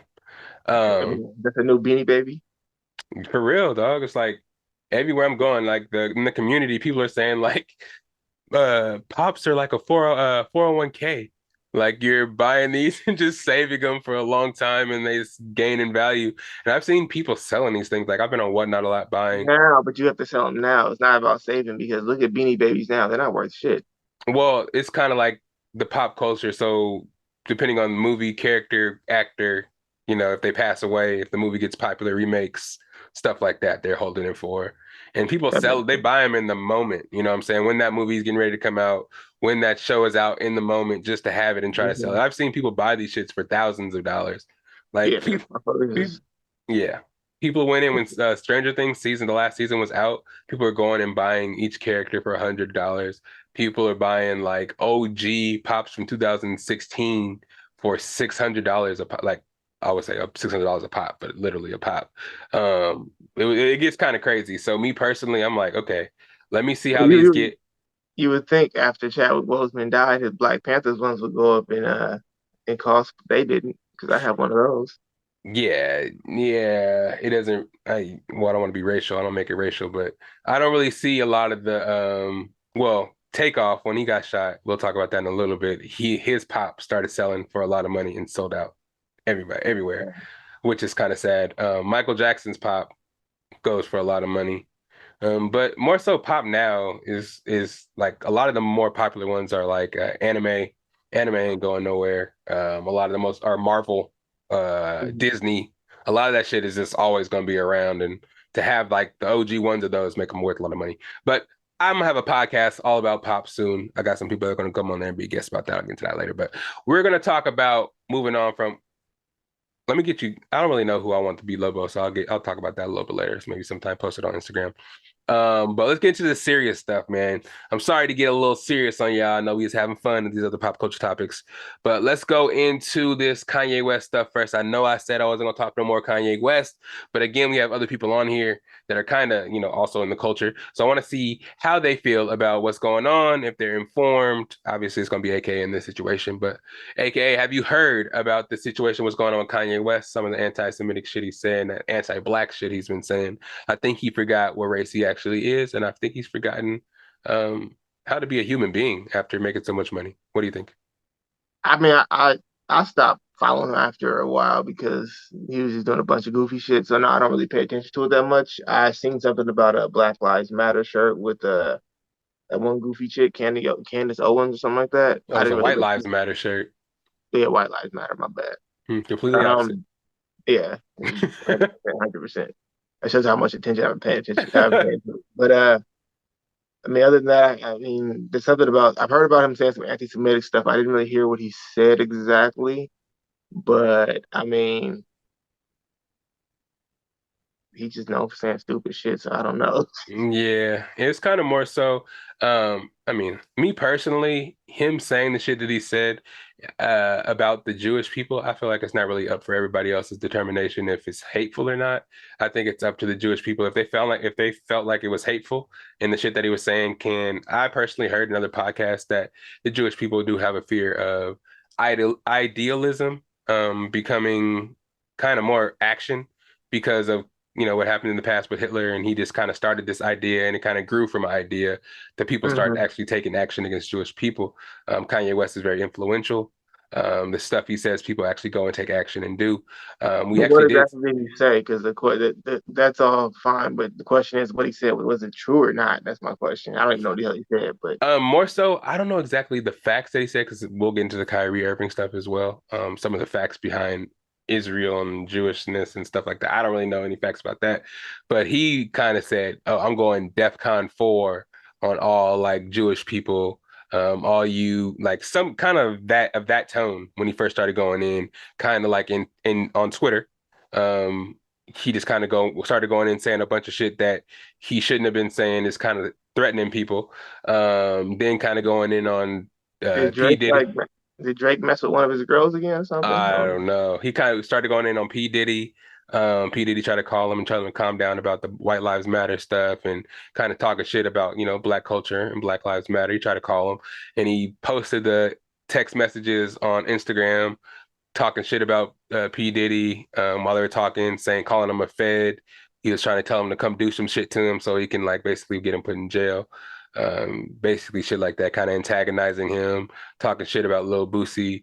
He's talking about because Lil Boosie was talking shit about him because he actually went on another Drink Champs interview and was talking hella shit. Oh yeah, he also was talking shit about George Floyd.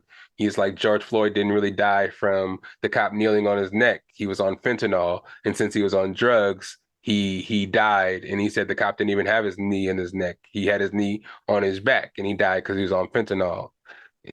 Yeah, just kind of saying stupid shit. Kanye West, I don't know if he really means what he says sometimes, or he's just saying it to try to get people shock value, shock jock type shit.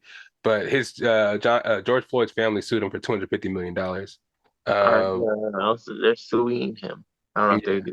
they it's been too soon. I don't think they could just win a lawsuit like that quick. Oh no, So I don't think he won it. They're suing him. I just know the suit okay. that brought about the $250 million. I don't even know if they're gonna settle because that's a lot of money. So they might just give him some money to just make it go away. But yeah, he's kind of trying to fight it by saying he gave the family $2 million, and he's kind of supported the family. So all the shit that he was saying, he didn't mean any harm, but he kind of deliberately was causing a lot of harm. And then that, along with a He's lot of the doing that. anti-Semitic shit he was saying, like, yeah, He's there's a doing lot that going. shit where you like say one thing and then when people get mad about it, you try and say, "Well, that's not what I didn't mean what I said." And like, well, you said it though. It's like you really meant it. Yeah, yeah, but that's not even until he was doubling down on it until everybody started taking their partnerships away. Gap dropped them, Hmm. Adidas dropped them, a lot of his partnerships, and when he stopped being that billionaire, became that 400 millionaire. That's when everything kind of set in action. It was like, okay, maybe I do need to learn what's going on and actually, you know. But I don't know, man. He said what he said, and Kanye West needs to actually Or learn. or or and he's still going through a divorce right now. I mean, I guess, yeah. Maybe he did this on purpose so he ain't got shit and he can take She half can her shit. take. So, yeah, he's like, I'm gonna go ahead and just he's like, fuck it. If you ain't gonna get back with me, I'm gonna just go ahead and fuck up my career. I'm set for life as it is. I can fuck up every deal I have now and still be set for life. And I just make sure I live off of you and everything you have, I just get half of it Yeah, just to fuck with her. He could be doing that. yeah, He and I wouldn't put it past him, he seems petty but. enough to. Yeah, for sure, for sure. But didn't And want to spend too much.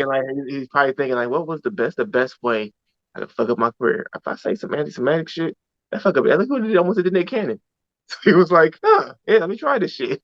And it's like, and he always goes back on Twitter and just fuck shit. Curry, I put the dog gate up and she's just hella whining out there. Now he's just kind of wilding on Twitter still. He's like, damn, I ain't got no model coochie in over a month. Like on top of all the shit that's going on, he's just saying stupid shit like that. Prayers out to him. Hopefully he gets the help he needs. But moving on a little bit into Kyrie Irving, it's a little bit it's kind of a big stage as well. I don't really know the book he was promoting, but it was a book that was on Amazon, kind of promoting anti-Semitic stuff. The media does say.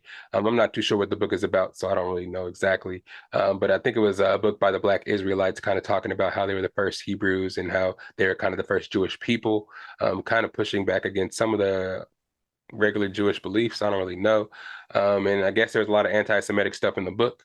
And Kyrie Irving posting this on his Twitter, people kind of were saying that he was promoting that. We got a lot of backlash in the NBA, and a lot of interviews were asking him about why he promoted the book and is he actually anti-Semitic.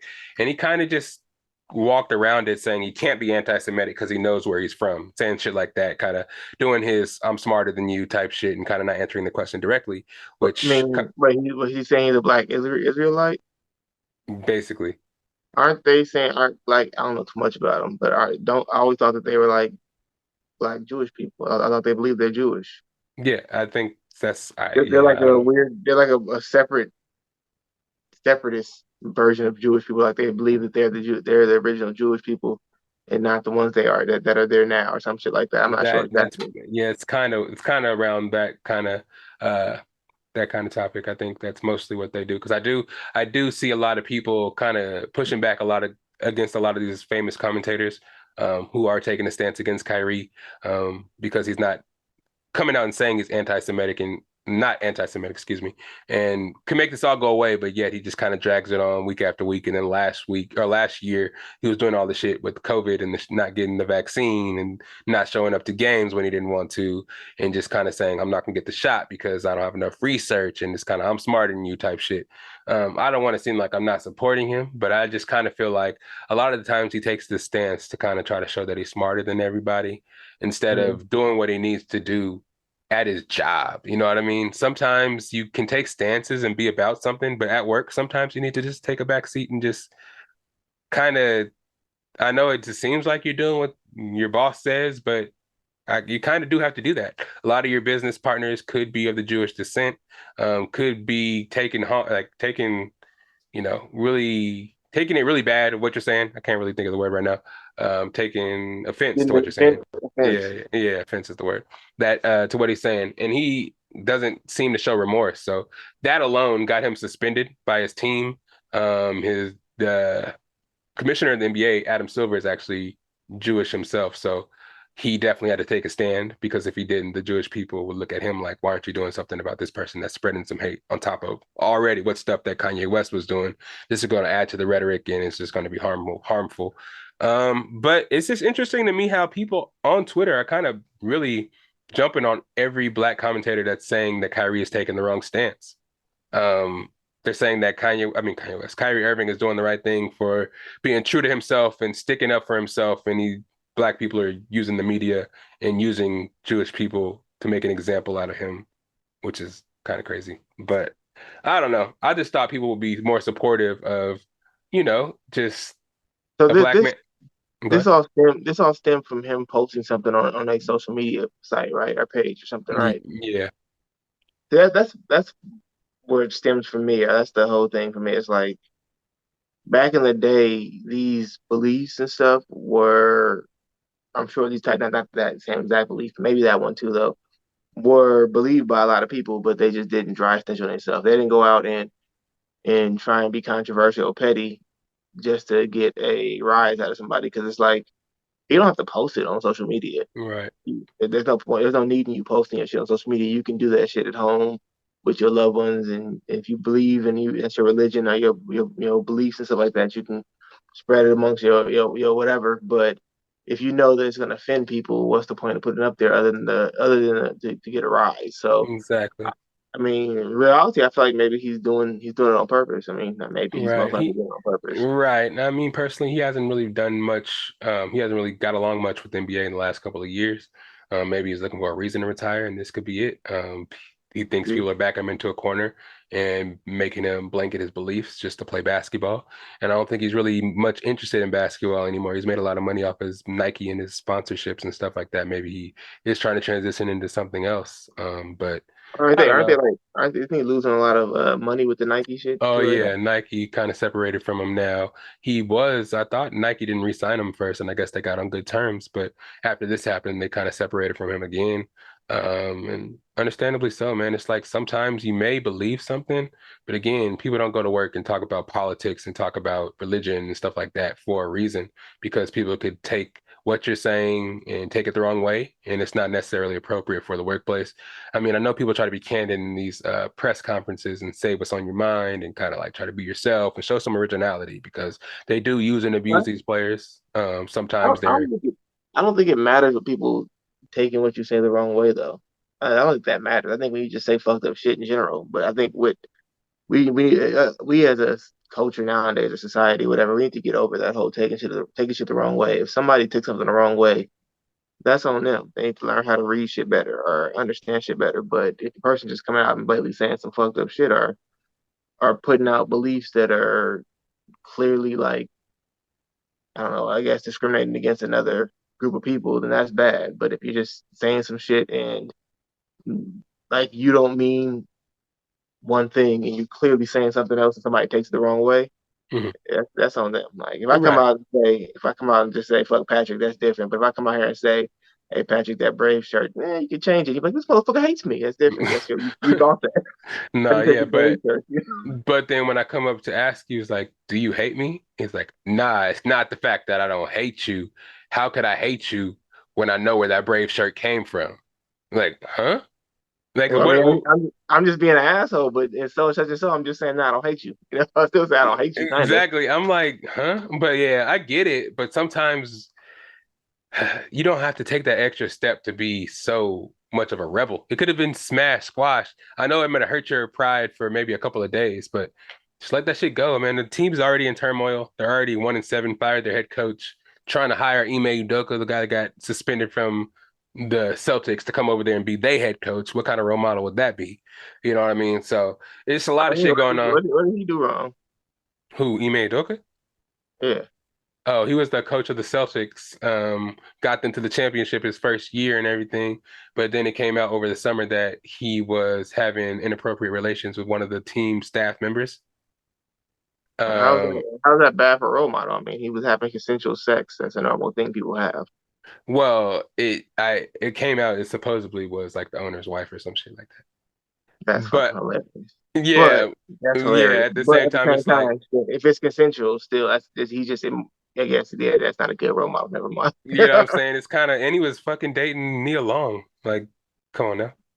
Yeah. This fool's just an idiot. So it's like, come on, you're making having this guy. Well, it has nothing to do with basketball, but it's just like personality wise, you're Kevin Durant and Kyrie Irving. You're gonna be a personality role model. You got to lead by your actions, and those actions aren't really too good actions. And he's actually getting rewarded by being suspended Yeah, because but he can be a good role model. Be like, hey, don't do what I did. he didn't get punished though. It's like he was an assistant coach for the Nets. Should have got hired as head coach, But but he did. He lost his job. I mean, as far as like screwing the boss's wife, the only thing you should lose, the only punishment you should get is losing your job. he didn't even lose his job. That's the thing. He was basically what happened was he was suspended. They basically said they're going to suspend him so that he couldn't get poached by other teams and go find another job right away if he got fired. But supposedly now, even though he was suspended, they're allowing him to look for other jobs. And they allowed him to go be the coach of the Nets, who happened to just fire their coach, Steve Nash. And he was an assistant coach for the Nets for a long time, coached there when Kyrie Irving and Kevin Durant first got there. And he coached Ben Simmons, who's on the team now, when he was in Philadelphia. So it was a position that he probably wanted in the first place. And he got hired as the Celtics coach. He overachieved there and then got Mhm. hired on as Kevin Durant and a really good team's head coach. But now they're doing bad right now.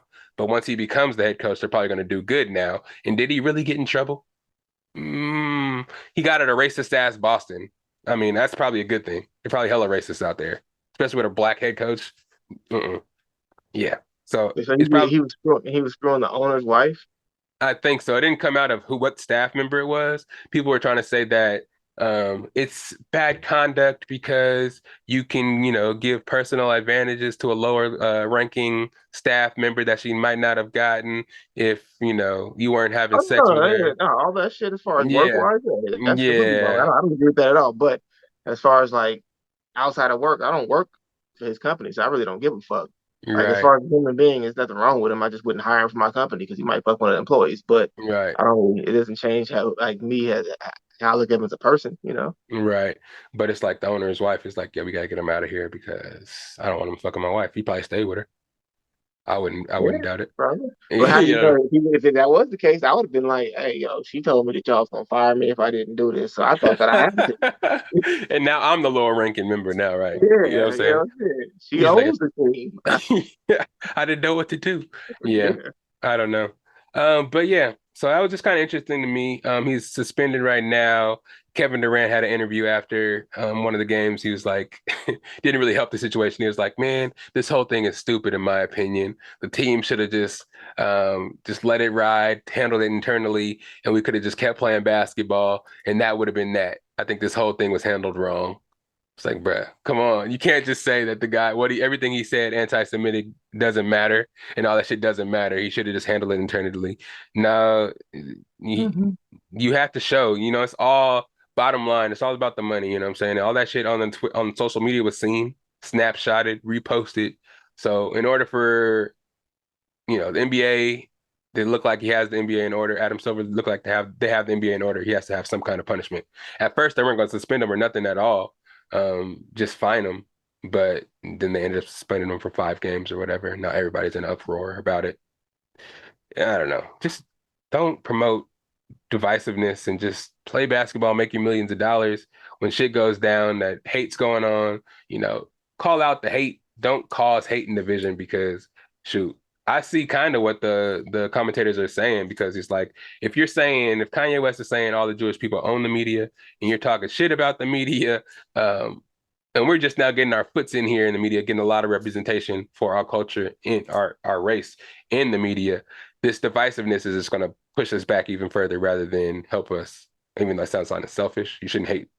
I mean, try to promote hate anyway, but it's just regressive, not progressive. You know what I mean? Fucking, I don't want to call him idiot because that's what Shaq called him on TV to get everybody mad at him. He said, "Now we got to answer for what this idiot has done." But yeah. Anyways, Takeoff, man. We talked a little bit about Takeoff last episode, RIP. Still kind of shaking up about that. Man, it's wild. Um, we talked a little bit about it off the air, and you think you've found out some details maybe the public doesn't know. We saw academics thinking he solved the whole thing. Everybody posted on Twitter, academics solved it in 5 minutes type shit. But you think you saw some other details in the videos that may have another explanation. Again, sorry to have to go into a lot of detail. I know it's I already said personally, I know a lot of the shit that's involved, people are not gonna really come out and say because it's a whole bunch of like, I feel like entertainment and gangster shit involved, street shit involved. So I think they're gonna handle it internally, me personally. But you saw something go on. What did you think you saw in the videos there? well, they had like I think it was only like two different views uh, that I can remember. One is from like the backside where you see one dude holding a gun or gripping a gun or some shit, and then the other side uh, you can see Quavo talking. And you see some girl with like a V shirt or something like that on holding a Chucky doll and shit. TMZ they had like I guess came out with some clearer shit, some clearer videos, and Mm, I was watching some video and the dude was going through and I was watching academics too, but I just noticed that they were missing shit, and I'm like they don't they at first I was like they don't see the green dude standing next to him, the dude with the green, and then another video came out saying the same thing. I was like, okay, cool, so they do see it. But then as you look at the video closer, you can see like you can almost see the whole situation that happened to him. If you look at it, like they had some dude was playing it and I don't know what he used, but it cleared that shit up good to where you can play it in slow motion, you can see the movement and everything.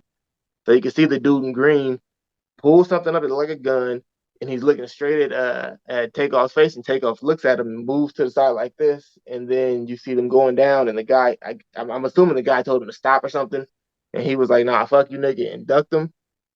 Because then when you see it again, you see the dude's behind him, and he looks like he's going like this, and that's the last right after that you see it. You hear the shot, and then you see him run to the left. You hear two shots, and he runs to the left, and you see the other dude immediately start shooting. As soon as that happens, he starts shooting it, but he's shooting at the dude in the green. So I don't think he shot Takeoff because he was shooting at the dude in the green, but he also was shooting and trying to not get shot himself because he was getting shot at. mhm. But I mean, that dude was. I think I don't know if it was a planned robbery or whatever, because dude got out of there quick. Like he, as soon as you hear the first two shots, he's running immediately to the door. So it's like, and by that time, it was like they said, if you listen to the people who were talking about, it, they said if within the first shot, you hear him, he drops. So Yeah, yeah, yeah, I'm man. assuming what happened was that dude was trying to rob him, probably. After the fight started. Well, the fight started was because the big dude, the one who actually had him the gun, he punched one of the whoever Quavo was arguing with. Damn. So you can't really see it on camera. But I was sitting there watching, and I'm like, I see a person with a blue shiny shoes on one scene, and he's the person. You can see his foot turns like he's throwing a punch. Like I watch enough boxing, I know exactly what a foot looks like when it's throwing a punch. But I couldn't figure out who had those shoes on. Now with the videos again, I was like, oh well. When you first see the video start off, you can see that the big dude with the gun got those shoes. Mhm. So I'm assuming that whenever that argument was finished with Quavo, and Quavo was like, "Fuck this, I'm about to leave. If I hurt somebody," when they walked past him, he was just like, "Fuck it, I'm gonna swing on this dude." He swung on him, and I think the other dude took the opportunity to be like, "Fuck it, I'm gonna rob him right now." While all this Damn. commotion going on, and I don't think he didn't think that maybe he wasn't paying attention to the fact that other big dude had a gun. Mm. So once the other big dude put a gun out, and started shooting, he just ran off immediately. So That's what I think happened. If you look at the video, it's like you can clear. I think I sent you some pictures where you can clearly see the dude like right up on He was takeoff, right like next to right him. there. Yeah. Yeah. Yeah, and you can see takeoff do the little lean, and then the picture I sent you, that's the dude standing there. Takeoff looking back like this, and I think he's putting a gun to his head to pull the trigger. Damn. Yeah, That's wild. That's very, very wild. And there's a bunch of girls there too. I feel like they see all the whole thing. They can come forward and say some shit, but they probably won't. yeah. The person standing right next to Quavo, I mean to takeoff was Shakur Stevens, the boxer. He's like Hmm. he's like one of the up and coming top boxers Oh right yeah, now. for sure. He was there. I didn't see that. He was the if you look at all the pictures, he's the dude with the hat right next, standing directly next to takeoff to the left of him. Hmm. I felt like, damn, he was right close, Yeah. too close to that shit. Way too close to that shit. Isn't he from like? Is he Shakir? Is he from Oakland, San Francisco? Nah, he's from Newark, New Jersey. What's the other one? The other one. Oh, that's Devin Haney. Devin Haney. Yes, Yeah. yes, yes, yes, yes, yes. But yeah, man, RIP again, takeoff, man. Hope that guy is brought to justice because man, that's just uncalled for, bro. Again, man, I everybody was, watch out. I was watching something, reading something about some other party that happened like a month or so earlier, or a couple of earlier this year, Yep, yep. I was where gonna talk some about that. jeweler got killed, and apparently that Yep. young dude was there too with Jay Prince or Jay Prince Jr. I guess. So it's like Something the jeweler. Jay Um, Prince, yeah, something that I don't know what his name was, but yeah, he got killed. Apparently, he got robbed on the way out after getting broke for a month. Almost the same story. He was getting they were playing dice or playing something, and the jewelry dude supposedly got like broke for his money and was mad, left, and got shot when he was leaving. damn, that's So it's wild. like Yeah, so I'm they look. maybe that little motherfucker just sit there and that's what he do. He just go to these parties and hang out with all these rich motherfuckers and find licks. And Yeah, he was probably sitting there looking at a bunch of Migo videos the whole time, like these motherfuckers for hell of jewelry. I'm taking everything they got. That's probably what he thought in his head. I'm assuming. that's crazy. That's Yeah. nuts, man. Again, yeah, RIP. Take off all this violence, gun violence, especially killing young people, man. This shit needs to stop. It's just getting wild, wild, wild, wild, and it's just getting promoted more and more and more, man. I'm about to switch to R&B and start listening to R&B music, learn how to I sing already too. do. I don't Yeah. know how to sing, but I listen to that shit all the time. I can't, man. Whenever some R&B drop, I'm always on that shit. I like But to listen to J. Cole. I feel that some The peaceful name? shit. Cole? Don Toliver and fucking what's Kanye West, Kendrick Lamar's cousin. I forgot his name. Uh uh I forgot his name too. Baby Keem. Damn, my memory works like slow motion. But anyways, the end of the podcast where I like to let them know where to find you at because Curry's out here acting up. She wants to get over. You hear her crying? If you don't, that's a good thing. Uh where can they find you at? What you got going? What's up? What's going on? Same shit. Shit, what is it? Akio Young, is that what it is? I don't remember what the fuck my Instagram is. Keo Green, Keo Young, yeah, yeah. Akio Young. Okay, I got that. And then I got a couple other Instagram or one other Instagram that I need to start getting back on, but I haven't had time to. And that one is the The bars, rate the rate the bars. bars. Yeah. Uh-huh. I've been meaning to get back on that. I need to get back on it though. I haven't, but I I feel will it. pretty soon. Good, I got because some shit locked up and loaded, ready to go. I just haven't put them on there. I feel that. And shoot, definitely you got the music going. You still making music? Not at all. Not at all. Freaking Damon's Nah, trying to rehash some of the SAC songs, so you're gonna try to redo Flannels. that's You know what's what I'm up. saying? So we're gonna try to get some of that shit going, try to get that music going again, just a little sample pack, maybe for the holidays for the people. Hmm. You know what I'm saying? A little some. But you know what I'm saying? You know where to find your boy. It's SAC underscore Lydell on the Instagram, Patrick underscore Lydell on the Snapchat. If you're looking for anything Best of Bias podcast related, Best of Bias on the Instagram, Best of Bias podcast think it's Best of Us podcast on the YouTube as well. You get all these fantastic videos created by AK over there. He does a great job putting those up there for you and works hard. So go ahead and give us a like, subscribe, comment, all that shit. Tell your friends, post it, copy, put in your friend group, do all that shit. You know what I'm saying? You know how to market this shit out here. It's 2022. Y'all millennials got it. I got faith in y'all and y'all Gen Zers. Y'all just walking with shit right now. But merch, man, you see this new hat right here, new patch, new red trucker, plenty of stuff. I showed you guys last episode sitting over there. I'm not gonna grab it. T-shirts still available. large and medium. I'm about to order some new t-shirts. These drops came straight from this factory in LA. Great quality t-shirts, just a couple left. So get them while it lasts. Limited edition, limited run. What else we got? We got the studio here, man. I still got the couch now. Deshaun's supposed to make more frequent trips out here to get on the pod a little bit more so we can actually have a more so like a chilling lounge area. I'm trying to get a coffee table, a rug area, and the pops is back there. So Black Friday, I'm gonna look into another camera, get some other views out here and just get some shit. You know what I'm saying? The elevation is gonna continue. You know what I'm saying? Especially when we hit 2023. I'm gonna try to hit something special for y'all around my birthday. You know what I'm saying? Also, Comic-Con, less than a month away. I will be broadcasting from there, getting some film from there so I can go ahead and show y'all what we're doing out there. We're going to be promoting the podcast, visiting a whole bunch of booths, buying a whole bunch of pops, of course, trying to get them signed by these celebrities. Just added Jax, Charlie, forgot his name. He's going to be there. Simu Liu is going to be there. Frodo Baggins, we got Steve from Blue's Clues, Dude from Reading Rainbow. We got what else we got? I said Steve already. The Pink Ranger. We gonna have the whole cast of the boys. There was one more prominent white guy, not Steve from Blue's Clues, but there's another one. He's a prominent white guy. It was SpongeBob, the voice of SpongeBob. He's gonna be there, and a whole bunch of anime voice actors are actually gonna be there as well.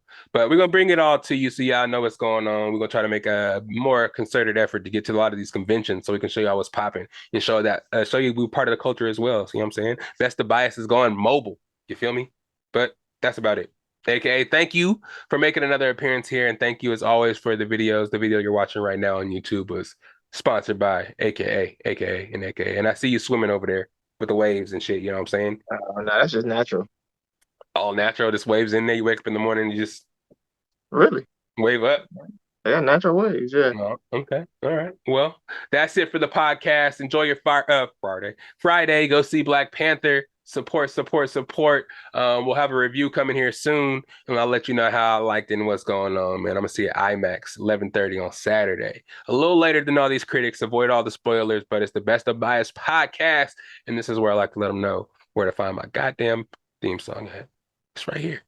All right, then, y'all. We out of here.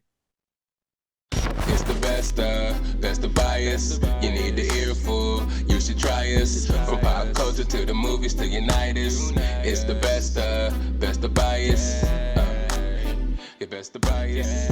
Yeah, it's the best of bias. You are now listening to the Best of Bias podcast.